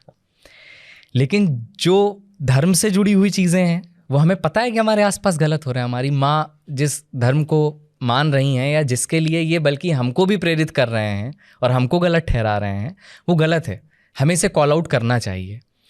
तो और बहुत सारे लोग करना चाहते भी हैं, लेकिन उसमें ये लगता है कि चलो ठीक है, अब ये कह रही हैं तो कर लेते हैं, पिताजी कह रहे हैं तो ये कर लेते हैं। तो क्या वो कॉल आउट करने की शुरुआत क्या की जा सकती, वो कैसे करना चाहिए कि सामने वाले को तकलीफ भी उतनी ना हो जो आप ये कह रहे हैं, वो जब तोड़ते हैं आप भ्रम तो बड़ी कि दिल तोड़ना है हमारा, और वो हो भी जाए, क्योंकि हमें पता है कि ये कॉल आउट करना ज़रूरी है। देखिए, जिस समय हो रहा होगा ना, आप सिर्फ उस समय कॉल आउट करोगे तो उस व्यक्ति को ये हमले जैसा लगेगा, आपने आक्रमण कर दिया है। उस समय तो आप जो कर सकते हैं करिए ही, पर उस समय आप जो भी कुछ करेंगे ना, वो वैसा ही होगा जैसे जब किसी को दिल का दौरा पड़ जाता है और उस समय कुछ करा जाता है। तो अब पछताए होत क्या जब चिड़िया चुग गई खेत। अब जब हार्ट अटैक आ ही गया है तो अब कितना कर लोगे? अब तो यही है कि उठा करके सीधे ले जाओ, आईसीयू में डालो। दिल की सेहत साल भर बेहतर रखनी होती है, बस उस समय नहीं ख्याल रखना होता जब हार्ट अटैक आ ही गया। तो ये जो जिज्ञासा, इंक्वायरी, सच्चाई का एटीट्यूड है, ये अपने घर वालों में साल भर विकसित करना पड़ेगा। तब जाकर जब आप किसी व्यर्थ के प्रपंच का या अंधविश्वास का मौका देखेंगे, तब और आप जो बात बोलेंगे वो उनको शायद समझ में आए, अब संभावना बनेगी, क्योंकि अब आपने उनको तैयार कर दिया है साल भर। अंधविश्वास ऐसे ही नहीं आ जाता, वो आत्म अज्ञान की जमीन पर खड़ा होता है। विश्ववृक्ष है वो, जिसको अपने बारे में कुछ नहीं पता होता ना, वही अंधविश्वासी बनता है। तो जमीन साफ करनी पड़ेगी, नहीं तो आप उस जमीन पर एक वृक्ष, एक पेड़ पौधा हटाएंगे भी तो 100 और खड़े हो जाएंगे, जमीन अगर उसमें साबुत है तो। तो ये बात बात में घर में बात करनी पड़ेगी। जैसे आपने कहा कोई व्यक्ति करप्शन कर रहा है, आपको मालूम है जो आदमी करप्ट होगा, ज्यादा संभावना है कि वो व्यक्ति घर पर वायलेंट भी होगा। आपको पता है जो व्यक्ति अंधविश्वासी है, ज्यादा संभावना है कि वो व्यक्ति जातिवादी भी होगा। और जो व्यक्ति जातिवादी है, ज्यादा संभावना है कि महिलाओं के प्रति उसका दृष्टिकोण कुछ अच्छा नहीं होगा। ये सब बातें यानी कि अंतर संबंधित हैं, यानी कि इन सब बातों की जड़ एक ही है। ये एक ही पेड़ की अलग अलग शाखाएं हैं, और जड़ क्या है? आत्मज्ञान, खुद को न जानना। जो खुद को नहीं जानता वो हर तरह की नालायकी में पड़ेगा। वो अगर समाज में होगा तो भ्रष्टाचार करेगा, वो अगर राजनीति में होगा तो देश को बर्बाद करेगा, वो किसी कंपनी में होगा तो तमाम तरह का प्रदूषण भी करेगा, ग्राहकों को लूटेगा।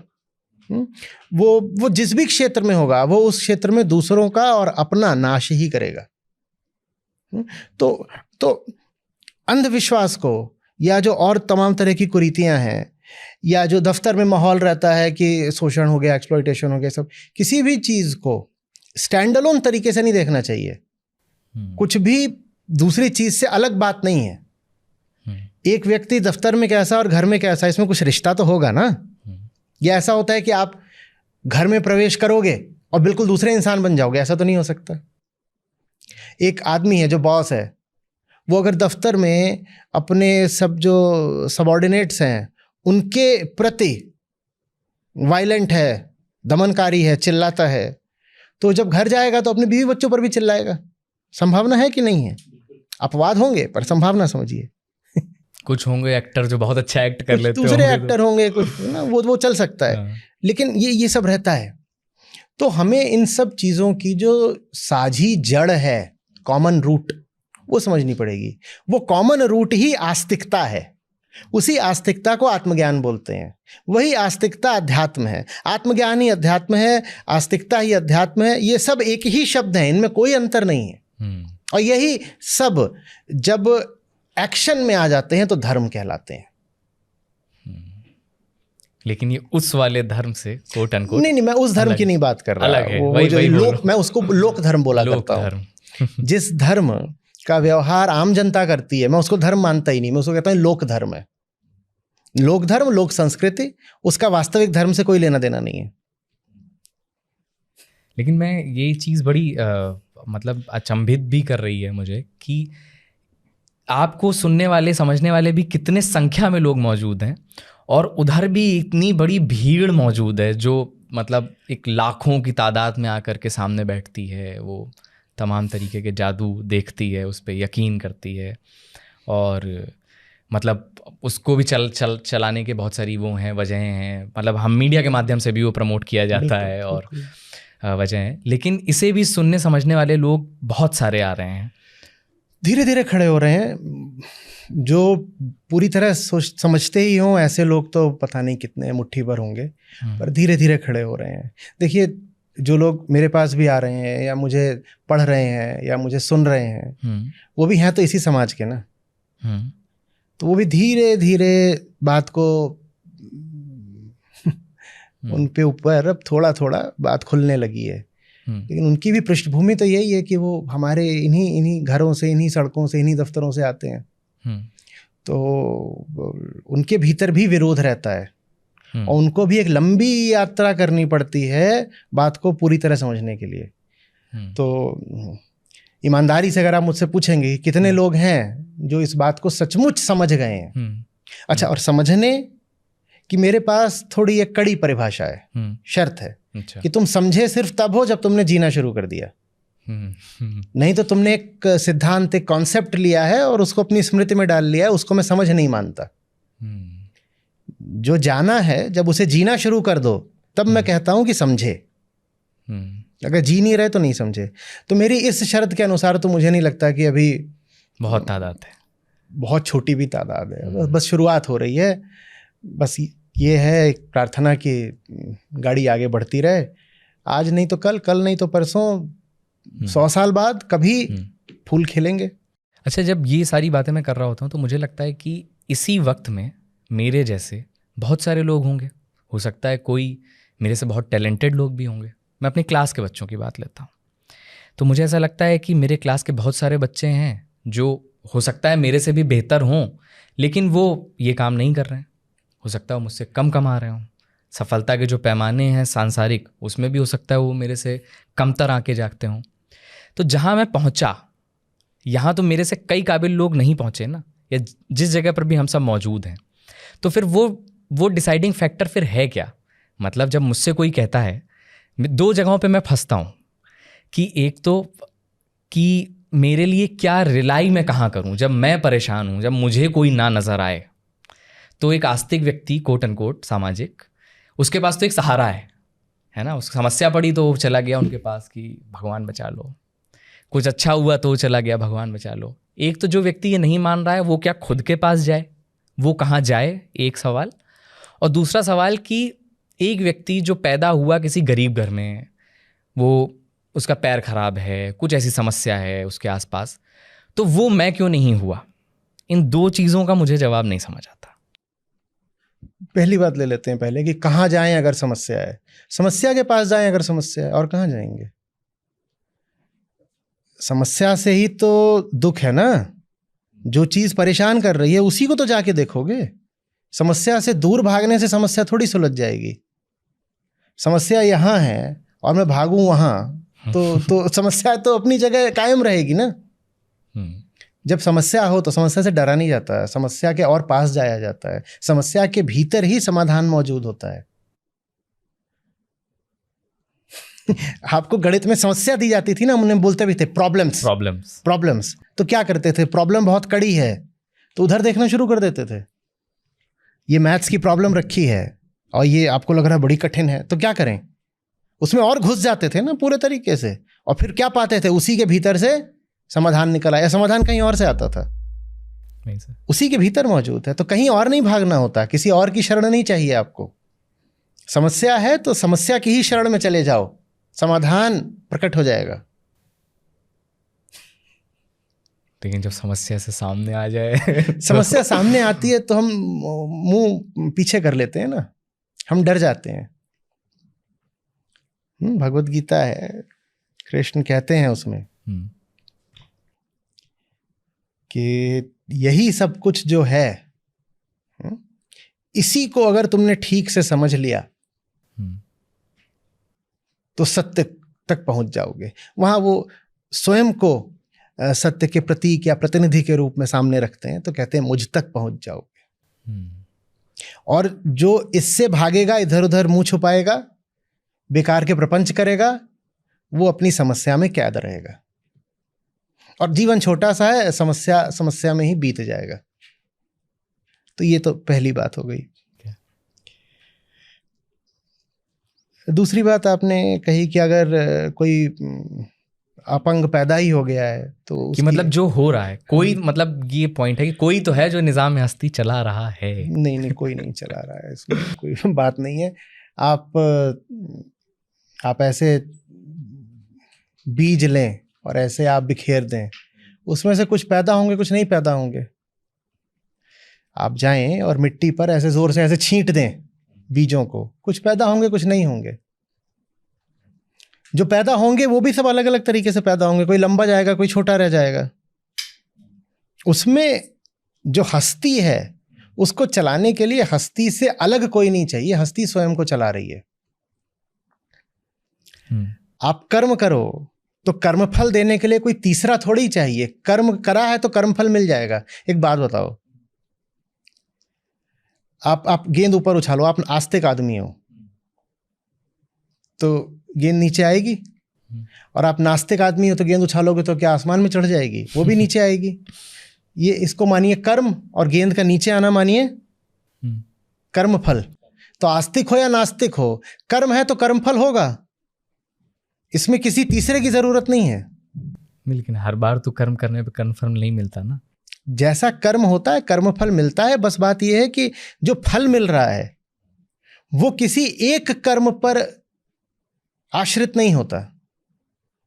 चूंकि हम संसार से बिल्कुल गुथे हुए हैं, जैसे एक नेटवर्क हो, और संसार में कोई कुछ भी कर रहा होता है उसका आप पर प्रभाव पड़ता है।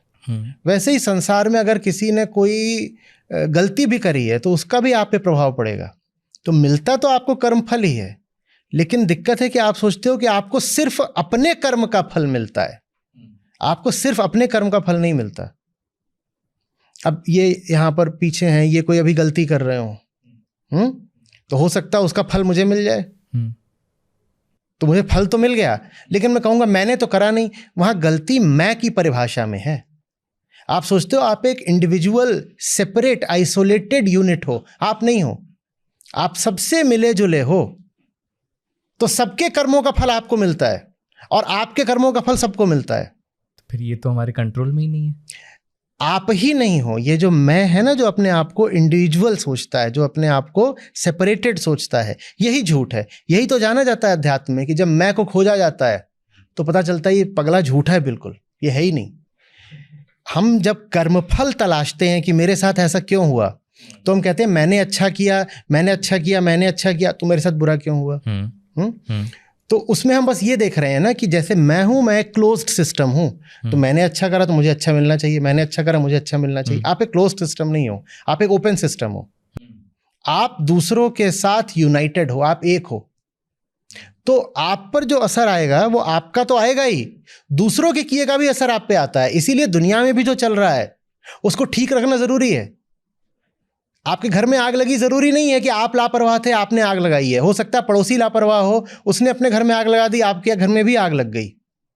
आप तो सीधे चले जा रहे थे, पीछे से कोई गाड़ी वाला आके आपको मार गया, आपकी क्या गलती है? इसमें गलती यह है कि आप सोच रहे हो कि आप और वो गाड़ी वाला अलग अलग हैं। यही अहंकार कहलाता है, द इंडिविजुअल ईगो, जो अपने आप को दूसरों से अलग मानती है। आप दूसरों से अलग नहीं हो। आप जितना दूसरों से अपने आप को अलग मानोगे, आप उतने हिंसक भी हो जाओगे। क्योंकि अगर मैं दूसरों से अलग हूं तो फिर मेरी भलाई भी दूसरों से अलग है, तो फिर मैं अपनी भलाई के लिए दूसरों की बुराई भी कर सकता हूं, क्योंकि मैं तो दूसरों से अलग हूं।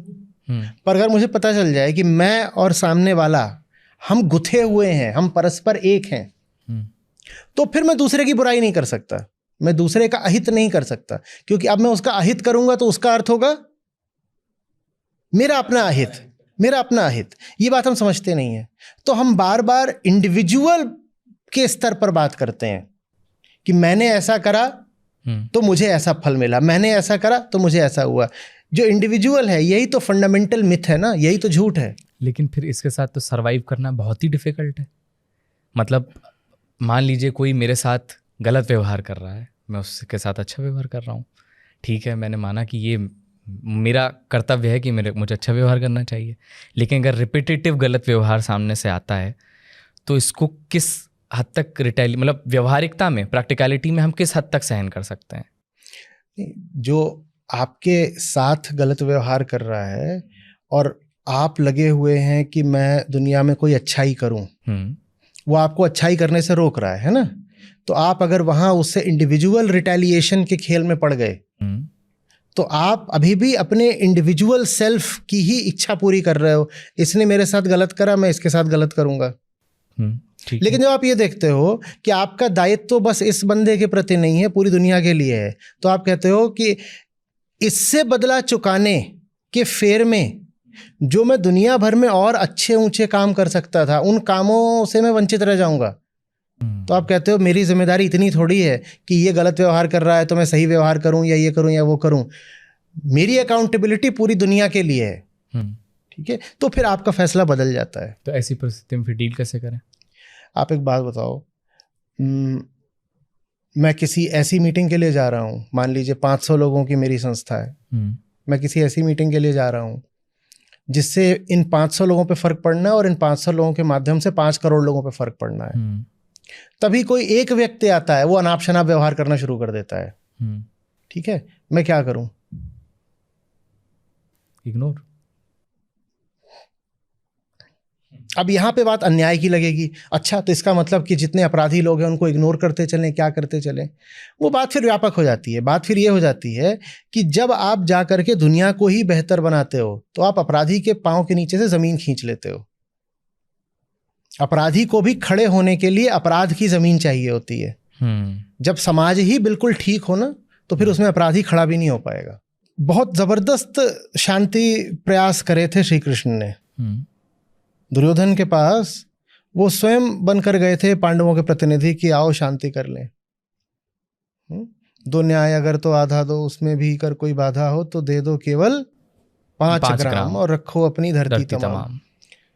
और वही कृष्ण हैं जो फिर अर्जुन को कहते हैं कि देखो, कोई फर्क नहीं पड़ता कि कर्ण का पहिया फंसा हुआ है, तुम मारो। कोई फर्क नहीं पड़ता शिखंडी को सामने खड़ा करना पड़ रहा है, तुम मारो।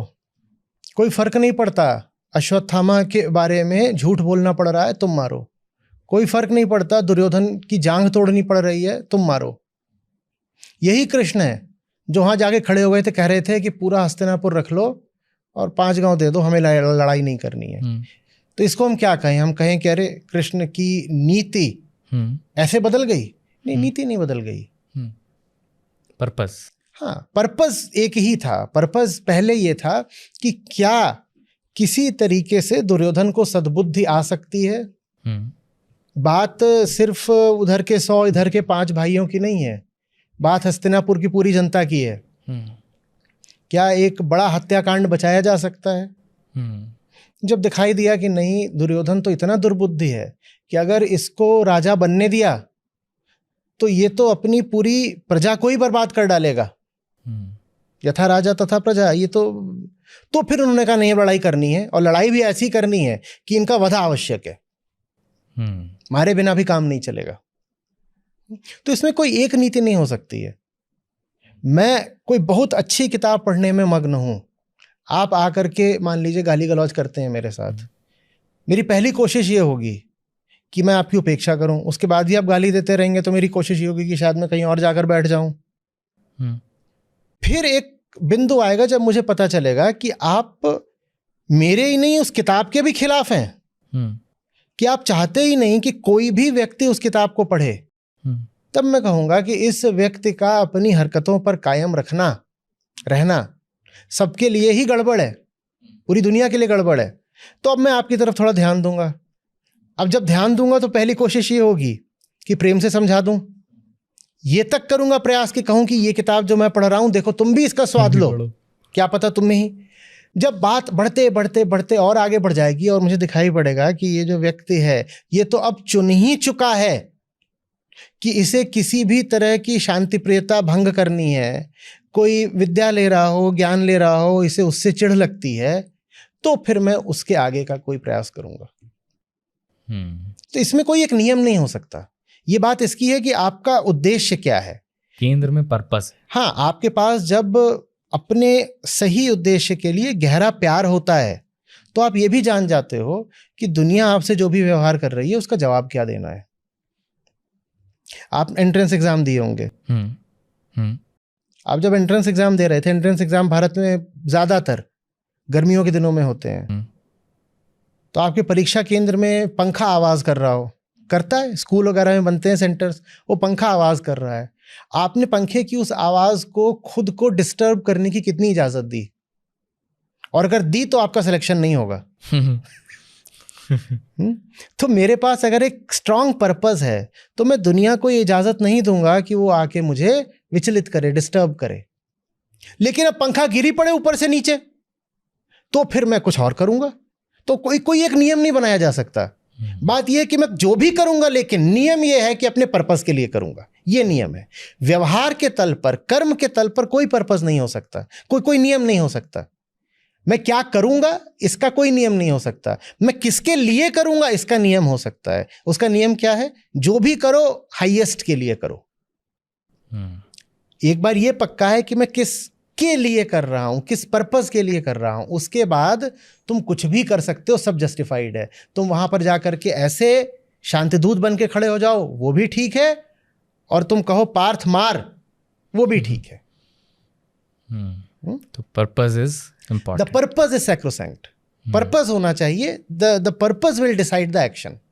एक जो हमारी जनरेशन एक चीज से, वर्ड से, टर्म से बड़ा जूझ रही है, मेंटल हेल्थ। और बीते जैसे जैसे लोगों के मन में अवेयरनेस आई है तो इस पर ध्यान दिया जाने लगा, डिप्रेशन, मेंटल हेल्थ जैसी चीज़ों पर। इस पर दो बातें कही जाती हैं कि एक तो ये है कि अगर आप ग्रेटफुल हैं अपनी लाइफ के प्रति तो एक पक्ष कहा जाता है कि आप इन सब चीज़ों का शिकार नहीं होंगे, कि मेरे पास जो है वो कितनी दुनिया में कितने लोगों के पास वो नहीं है, तो मुझे इसके प्रति ग्रेटफुल रहना चाहिए। दूसरा पक्ष ये कहता है कि ये तो मानसिक समस्या है जिसका इलाज होना चाहिए। मेरे आसपास के बहुत सारे लोग हैं जो इसके लिए काउंसलिंग लेते हैं, दवाइयाँ लेते हैं। तो क्या जिस अध्यात्म या जिस आस्तिकता की हम बात कर रहे हैं, इसके माध्यम से क्या मेंटल हेल्थ, डिप्रेशन, ऐसी चीज़ों को का कोई समाधान मुमकिन है, या इस पर क्या विचार है आपके? देखिए, ये जो बात है कि ग्रेटफुल रहो क्योंकि तुम्हारे पास जो है वो दूसरों के पास नहीं है, अपने से नीचे वालों को देखो, ये बात आरंभिक स्तर पर कुछ हद तक उपयोगी हो सकती है, पर ये समाधान बहुत दूर तक नहीं जाएगा। क्योंकि बिल्कुल ऐसा हो सकता है कि आप दूसरों को देखें तो उनके पास सचमुच आपसे बहुत ज़्यादा हो, पैसे के तौर पे, शिक्षा के तौर पे, और बहुत सारी चीज़ें जिसको आप सफलता बोलते हैं, तो आप कहो नहीं, ग्रेटफुल होने की तो कोई बात ही नहीं है। और बहुत सारे लोग तो यथार्थ में ऐसे हैं जिनके पास कुछ नहीं है, वो किस बात के लिए ग्रेटफुल हो जाए?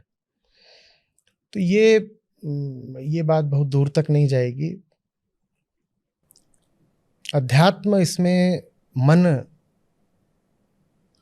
को कहता है, अहम ने अपने आसपास जो कुछ बसा रखा होता है वो मन है। मैं जो हूं ना, अहम, मैं, आई, मैंने अपने भीतर जो कुछ इकट्ठा कर रखा होता है उसके लिए एक एग्रीगेट टर्म, क्यूमुलेटिव टर्म मन है। मन क्या है? जो कुछ मैंने भीतर भर रखा है उसको मन कहते हैं, बस ये समझ लीजिए। जो कुछ मैंने भीतर भर रखा है उसको मन कहते हैं, मन कहते हैं। तो मानसिक समस्या क्या है, मेंटल हेल्थ की समस्या क्या है? कि जो भीतर भर रखा है वो भीतर भरने लायक नहीं था, पर मैंने उसको रखा हुआ है। तो मेंटल हेल्थ की समस्या ये हो गई फिर इस परिप्रेक्ष्य में कि मैंने घर के भीतर कचड़ा भर रखा है। जो चीज मन में होने लायक नहीं थी वो मैंने मन में रखी हुई है। मैं ऐसे समझाता हूं, आपको हो सकता है कि बहुत चिंता हो, बहुत एंजाइटी हो, आप सो जाते हो तो बचती है क्या? जो आप सो रहे हो गहरी नींद में तो भी आप चिंतित हो क्या? हो नहीं हो, सब चला गया ना। माने उसका संबंध और किसी चीज से नहीं है, मन से है। मन जैसे ही सक्रिय होता है चिंता सक्रिय हो जा रही है। लेकिन नींद आ नहीं रही। नींद कभी तो आती होगी, कम आती होगी, आती होगी ना। जब भी नींद आती है, नींद आ गई तो फिर वो चिंता बचती है क्या? मैं इसे समझाना क्या चाह रहा हूँ? मैं समझाना ये चाह रहा हूँ कि नींद में मन निष्क्रिय हो जाता है बहुत हद तक, गहरी नींद में, कि सपना भी नहीं, इतनी गहरी नींद, तो तब चिंता भी नहीं बचती। वो पूरे जो बेचैनी है, तड़प है, वो भी नहीं बचती ना। यही मन जब सक्रिय हो जाता है, जब आप जग जाते हो तो सारी चिंता लौट आती है वापस। यानी मन में ही कुछ है जो आपको परेशान कर रहा है। मन में ही कुछ है जो आपको परेशान कर रहा है। मन में किसने भरा? मैंने। मन में जो भी कुछ है वो एक ऑब्जेक्ट है। आप कहोगे विचार है, विचार हमेशा किसी ऑब्जेक्ट के साथ ही होता है। उसको मन में जगह किसने दी है? मैंने। घर में कचड़ा भरा हुआ है, जब मैं जगा होता हूँ कचड़े को देखता हूँ, बहुत बुरा लगता है, मैं परेशान हो जाता हूँ। सो जाता हूँ तो परेशानी कम हो जाती है क्योंकि वो कचड़ा दिखाई नहीं देता। लेकिन यथार्थ ये है कि घर में कचड़ा है। और कचड़ा भरा किसने? घर में कचड़ा अपने आप तो आया नहीं। किसने भरा? मैंने भरा। मन में भी कचड़ा अपने आप तो आया नहीं। किसने भरा? मैंने भरा। समस्या कचड़ा है या कचड़े को भरने वाला? भरने वाला। तो मैं समस्या हूं। मेरी जो वैल्यूज हैं, मान्यताएं हैं, धारणाएं हैं, मूल्य हैं, विश्वास हैं, वो मुझे गलत दिशा में भेज रहे हैं और फालतू चीजें अपने भीतर डालने को प्रेरित कर रहे हैं। मैंने ऐसी बातों को, मुद्दों को, वस्तुओं को, व्यक्तियों को, विषयों को मन में जगह दे दी है जो इस लायक ही नहीं है कि उनको यहां जगह दी जाए। और चूंकि उनको यहां जगह दे दी है तो इससे पता चलता है कि जो सचमुच यहां जगह देने लायक है, मैंने उसको जगह नहीं दी। कोई ऊंचा मुद्दा, कोई ऐसा मुद्दा जिसे सचमुच प्रेम किया जा सके, जिसको समर्पित हुआ जा सके, वो मौजूद यहां है नहीं। तो मैंने किसको जगह दे दी है? मैंने कचड़े को जगह दे दी है। कचड़े की तो गलती नहीं है ना। आप घर में कचड़ा भरो, कचड़े की क्या गलती है? आप सोचो कि आपकी मूल्य व्यवस्था, वैल्यू सिस्टम कैसा है कि आप बिल्कुल व्यर्थ चीजों को यहां जगह दे रहे हो। So it's a crisis of value system. What you think of as important, आपके लिए क्या जरूरी है? और यह जीवन का बड़ा महत्वपूर्ण प्रश्न है, आपके लिए जरूरी क्या है? इस प्रश्न का आपके पास अगर सही उत्तर नहीं है तो आप बहुत गैर जरूरी चीजों को मन में और जिंदगी में भर लोगे और जिंदगी बीमार हो जाएगी, मन बीमार हो जाएगा। जैसे मान लीजिए किसी का चाइल्डहुड ट्रॉमा है, उसका बचपन अच्छा नहीं बीता, तो इसमें तो उसका बहुत योगदान शायद नहीं होगा एज अ चाइल्ड। बच्चे के तौर पर माँ बाप ने अच्छी परवरिश नहीं दी, हैरेसमेंट हुआ, इस तरीके की तमाम चीज़ें। तो इस परिस्थिति के लिए फिर कैसे? मैं परसों भूखा था और बहुत दुख हुआ था और तबीयत खराब हो गई थी। मैं लगभग बेहोश हो गया था भूख से।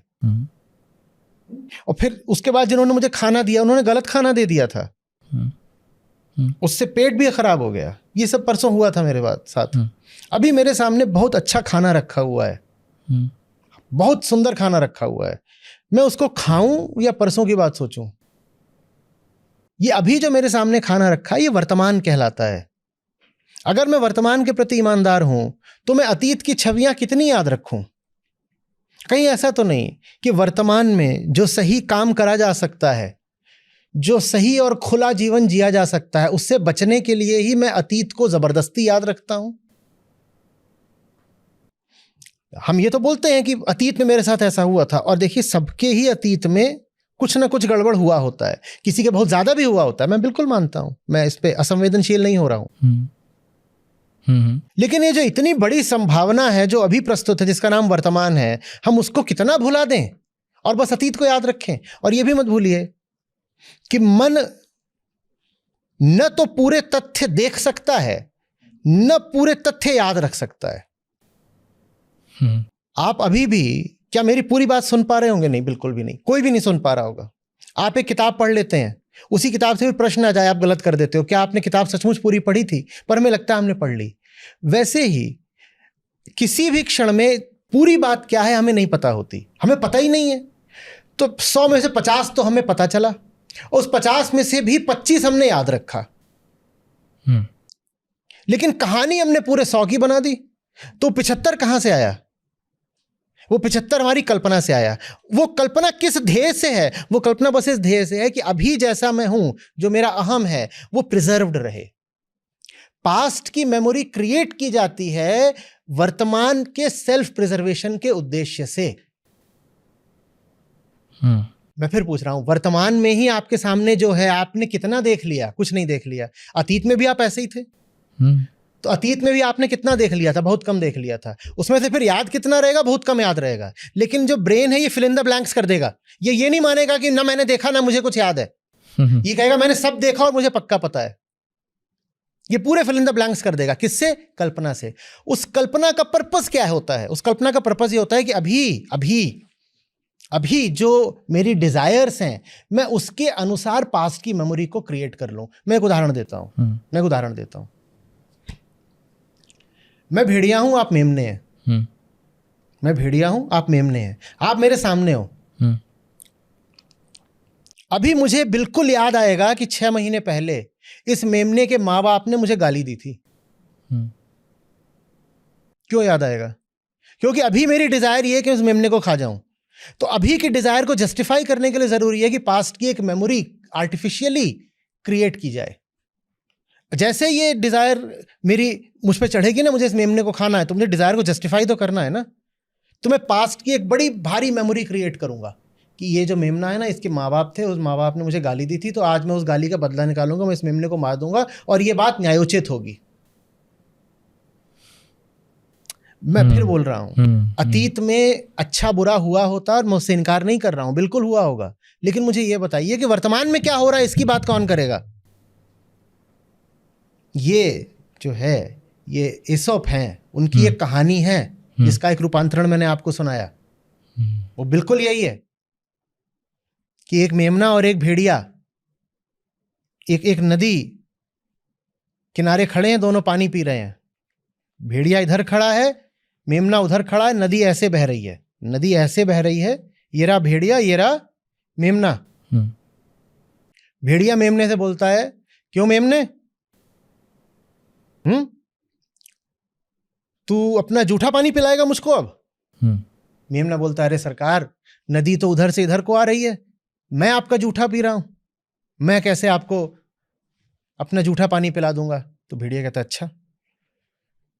अच्छा मेमने, तेरी मां मुझसे बदतमीजी से बात कर रही थी परसों। मेमना बोलता है, महाराज, मेरी मां को आप 1 महीना पहले मार के खा चुके हो, परसों आपसे बदतमीजी से कैसे बात कर सकती है? भेड़िया कहता है, मेमने, तू बहुत जबान लड़ाता है मुझसे, तेरी बदतमीजी की सजा दूंगा, और उसको मार के खा जाता है। समझ में आ रही बात? वर्तमान की जो कामना होती है ना, वो अतीत की मेमोरीज को मॉडिफाई कर देती है। आप क्या सोच रहे हो, आपको जो कुछ याद है वो सचमुच हुआ था? उसमें से बहुत कम है जो यथार्थ है, बाकी सब कल्पनाएं हैं। और वो कल्पनाएं क्यों की जा रही हैं? ताकि आप वर्तमान में सही जिंदगी ना जियो। तो कोई खुद ये कल्पना कैसे कर सकता है? मतलब खुद आपके भीतर जो बैठा हुआ है ना, वो 90% आपसे छुपा हुआ है। जो आप कह रहे हो ना, खुद कल्पना करना है, जो मैं है, ये 90% आपसे इनविजिबल है। वो क्या कर रहा है आपको क्या पता? आप अपने भीतर बैठ के अपने खिलाफ क्या साजिश कर रहे हो आपको नहीं पता है। इसीलिए तो अध्यात्म का मतलब होता है खुद को जानना। आप सोच रहे हो आप खुद को जानते हो, आप कुछ नहीं जानते, अपनी खाल को जानते हो बस। यहाँ भीतर बहुत जबरदस्त तहखाने हैं, और उनमें कौन सी कारगुजारी चल रही है आपको कुछ नहीं पता। इसीलिए तो आत्मज्ञान इतनी कठिन चीज होती है कि मैं जान तो जाऊं यहाँ भीतर खोपड़े में चल क्या रहा है। हम अपने ही खिलाफ साजिश करते हैं, हम स्वयं अपने ही सबसे बड़े दुश्मन होते हैं। संस्था में हम जो प्रार्थना करते हैं जानते हैं क्या है? हे राम, मुझे मुझसे बचा। हमें बाहर के किसी दुश्मन की जरूरत नहीं है, हम अपने सबसे बड़े दुश्मन होते हैं। तो ये जो बात है कि पुराना ट्रॉमा है, मैं इसलिए आज ऐसे, मैं क्या करूं। साहब, पुराना ट्रॉमा आपको इतना याद है, और आज ये जो दुनिया आपके सामने फैली हुई है, जो आपसे कहती है अपने कर्तव्य पूरे करो, जो आपसे कहती है कि मैं प्लेग्राउंड हूँ, आओ खेलो, जो आपसे कहती है यहाँ प्रेम की इतनी संभावना है, प्रेम जो प्रेम के तल पर, कर्तव्य के तल पर, क्रीड़ा के तल पर आपके लिए उपलब्ध है, आप इसको इतना इग्नोर कर रहे हो और पास्ट को आप इतना पकड़ के बैठे हो, ये बात गड़बड़ है, ये बात गड़बड़ है।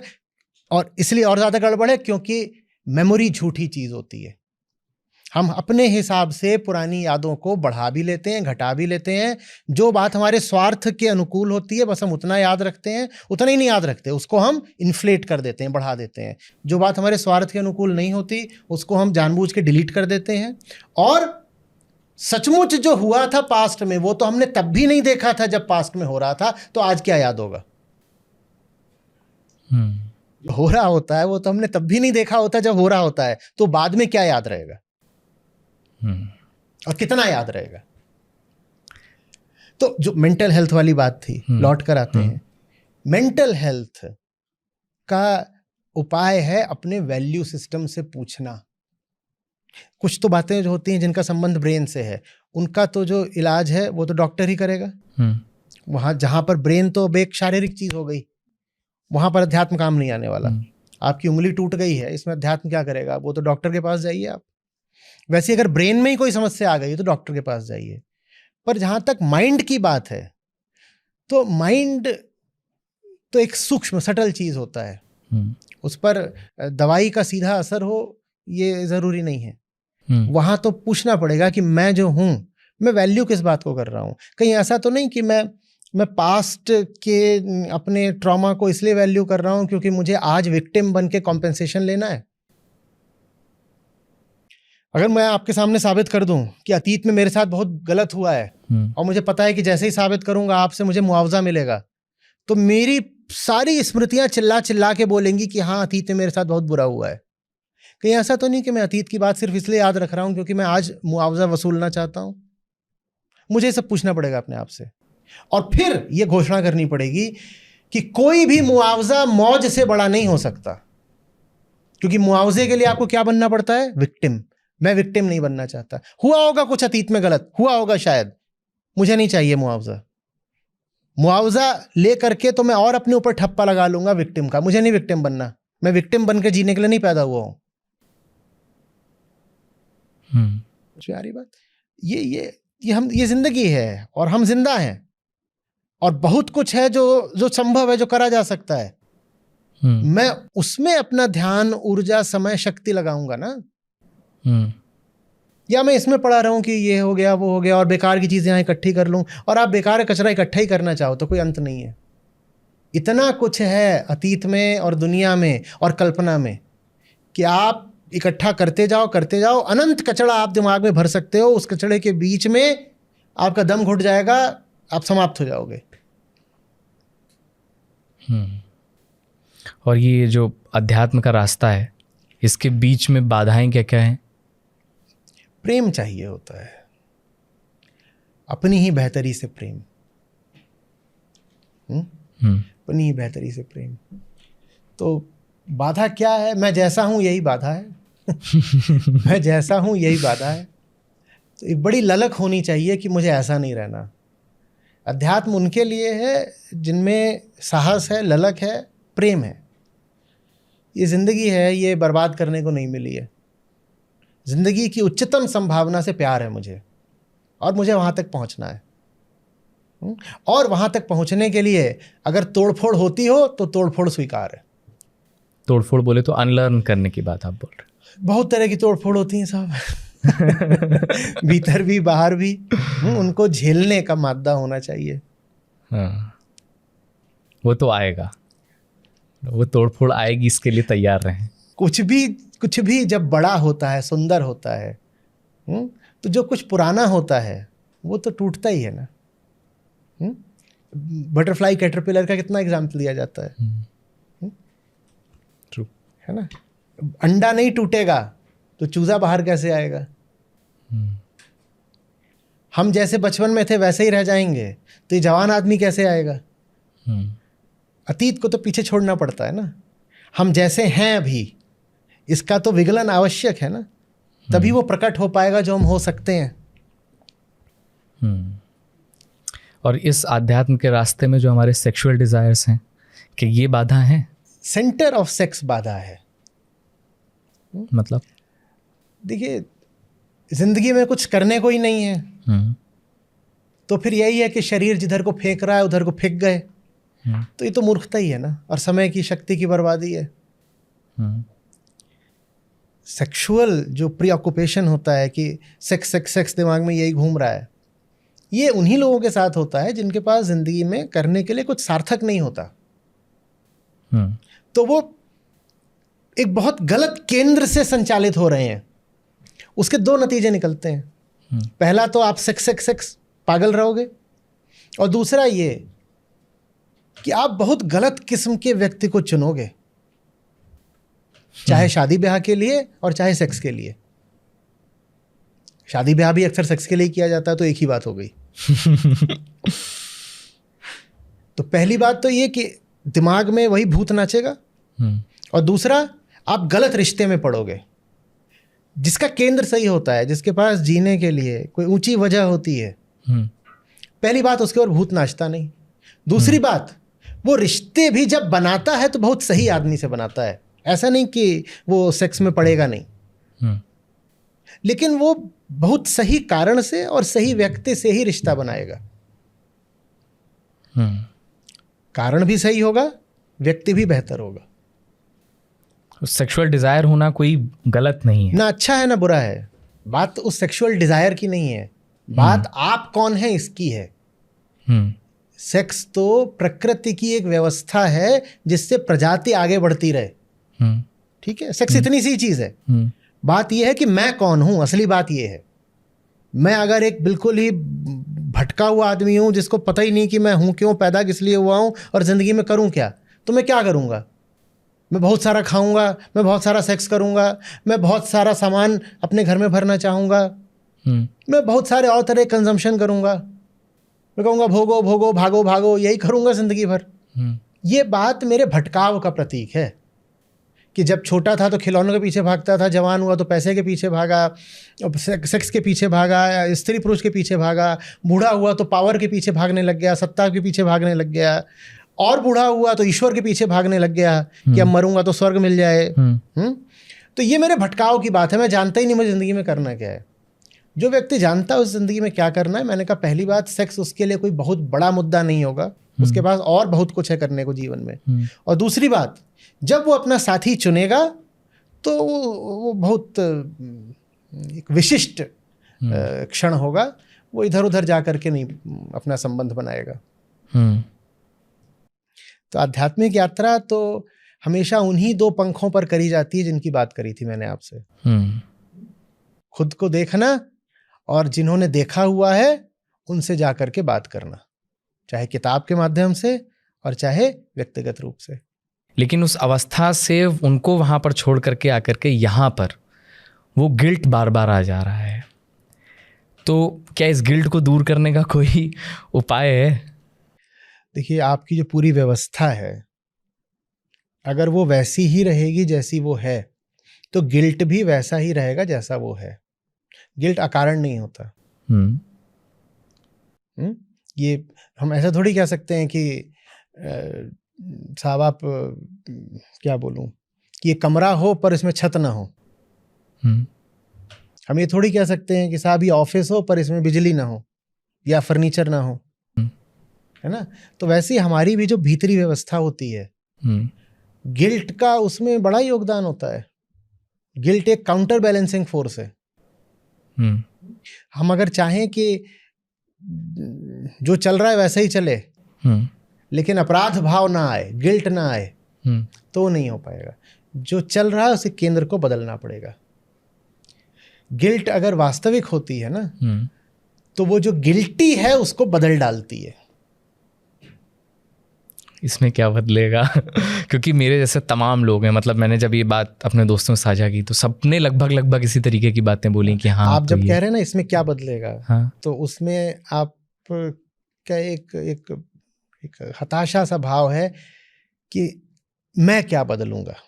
स्थिति तो तुरंत बदल जाती है, आप बदल जाएं। स्थिति तो तुरंत ही बदल जाती है यदि आप बदल जाएं। और जैसे आप हैं अगर आप वैसे ही रह गए तो सचमुच स्थिति नहीं बदल सकती। आपने बिल्कुल ठीक कहा। मैं चौपाए की तरह दोनों हाथ नीचे कर लूं और घुटनों पर आ जाऊं, जैसे छोटे बच्चे चलते हैं, ठीक है, यहां पर आ जाऊं और आप मुझसे कहें कि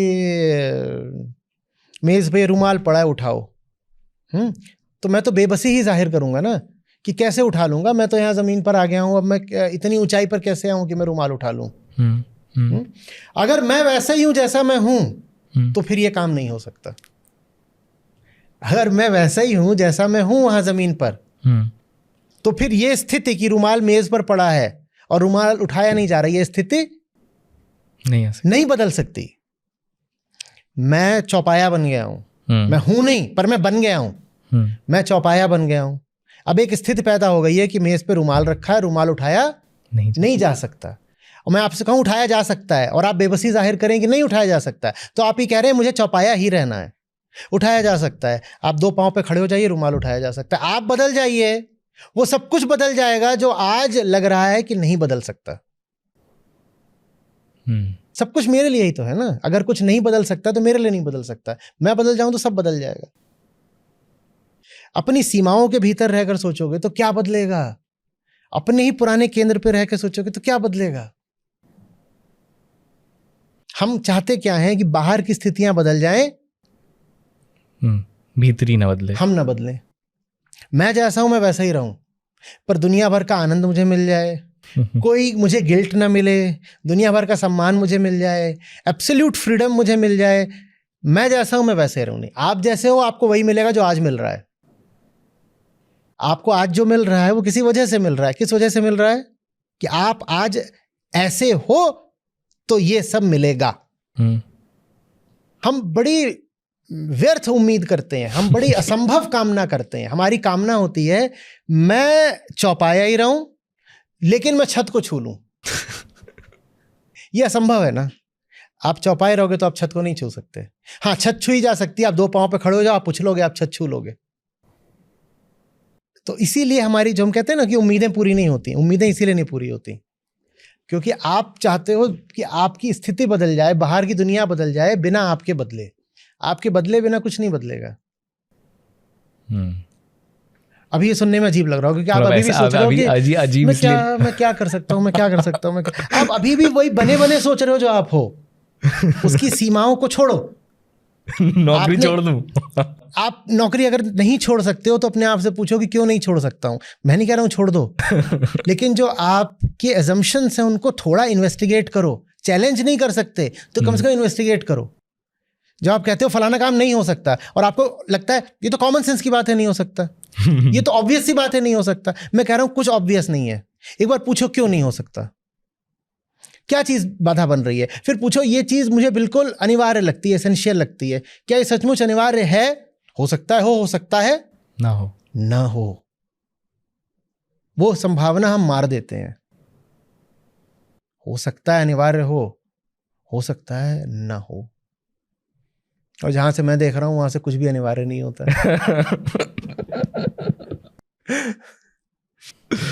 क्योंकि मैं अभी भी चौपाया बन के ही सोच रहा हूँ और आप खड़े हो चुके हैं। आप डरे हुए हो, आप डरे हुए, आप सोच रहे हो कि ऐसा नहीं रहूंगा तो बहुत भारी नुकसान हो जाएगा।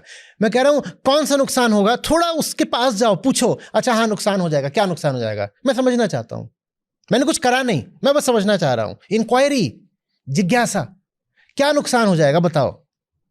अच्छा ऐसा हो जाएगा, अच्छा ऐसा हो जाएगा तो, ये बड़ा अच्छा सवाल है।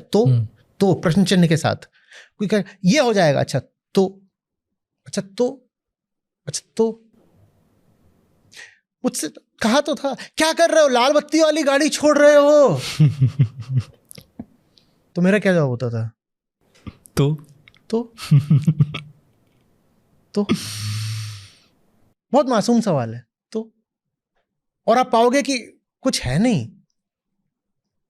सिर्फ ऐसा है जैसे कि कोई बच्चा किसी अंधेरे कमरे से डर रहा है कि उसमें भूत है। कुछ है नहीं, अंधेरा कमरा है इसलिए डर रहे हो, तुम्हें लग रहा है भूत है। कुछ है नहीं, अंधेरे से डर रहे हो, एक खाली अंधेरे से डर रहे हो, एक शून्यता, एक खाली रिक्तता है उससे डर रहे हो। कुछ नहीं है डराने के लिए, डर छोड़ो।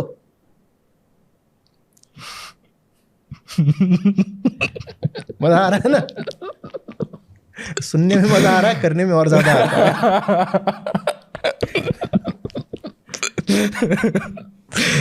अगर आचार्य देख रही है तो मैं इस्तीफा दे रहा हूँ।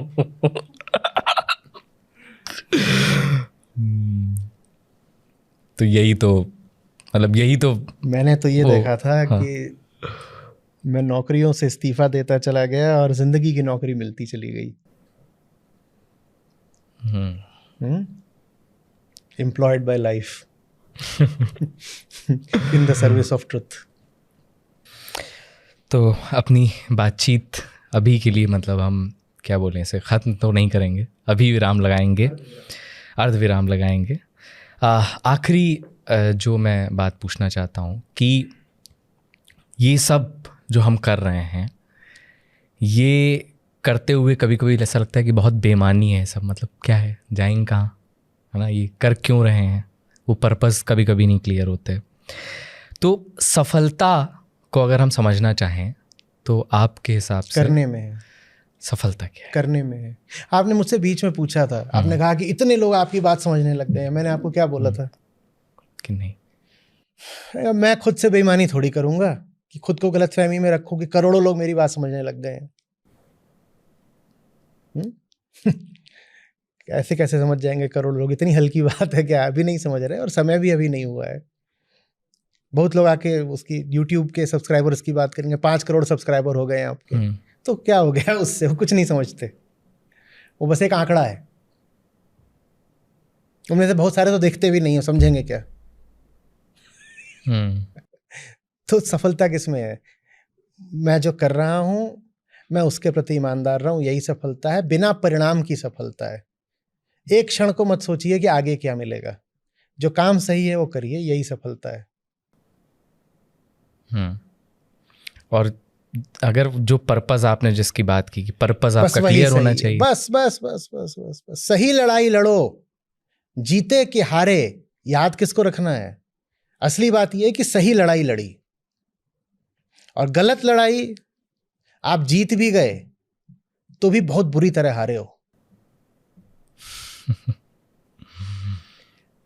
सही काम, सही संघर्ष, सही उद्देश्य, सही प्रेम, असली चीज तो वही है, प्यार। एक नशे की तरह छाना चाहिए अपने ऊपर, बाकी बातें याद ही ना रहे। तो इसी नोट पर अभी का मर्द विराम लगाते हैं। बहुत सारी बातें हैं मतलब जो अभी करनी बाकी हैं। आप आइएगा, करेंगे, खूब करेंगे। मैं उम्मीद करता हूँ कि आपको भी अच्छा लगा होगा। शायद यहाँ आकर के आपको समय आपका वेस्ट नहीं महसूस हो रहा होगा। और मुझे भी बहुत सारी, मैंने इसमें पर्सनल, क्योंकि मैंने आपको बताया था कि मैं व्यक्तिगत रूप से भी आपको काफ़ी समय से सुन रहा हूँ, तो उसमें मेरे कुछ बहुत ही निजी सवाल भी शामिल थे। और बहुत बहुत शुक्रिया, आपने इतना समय दिया हमें। और आपका, आपकी पूरी टीम का आभार। और उम्मीद हम ये करते हैं कि हम बातचीत करते रहेंगे, आपसे समय लेते रहेंगे। बिल्कुल। बहुत बहुत शुक्रिया, बहुत बहुत धन्यवाद।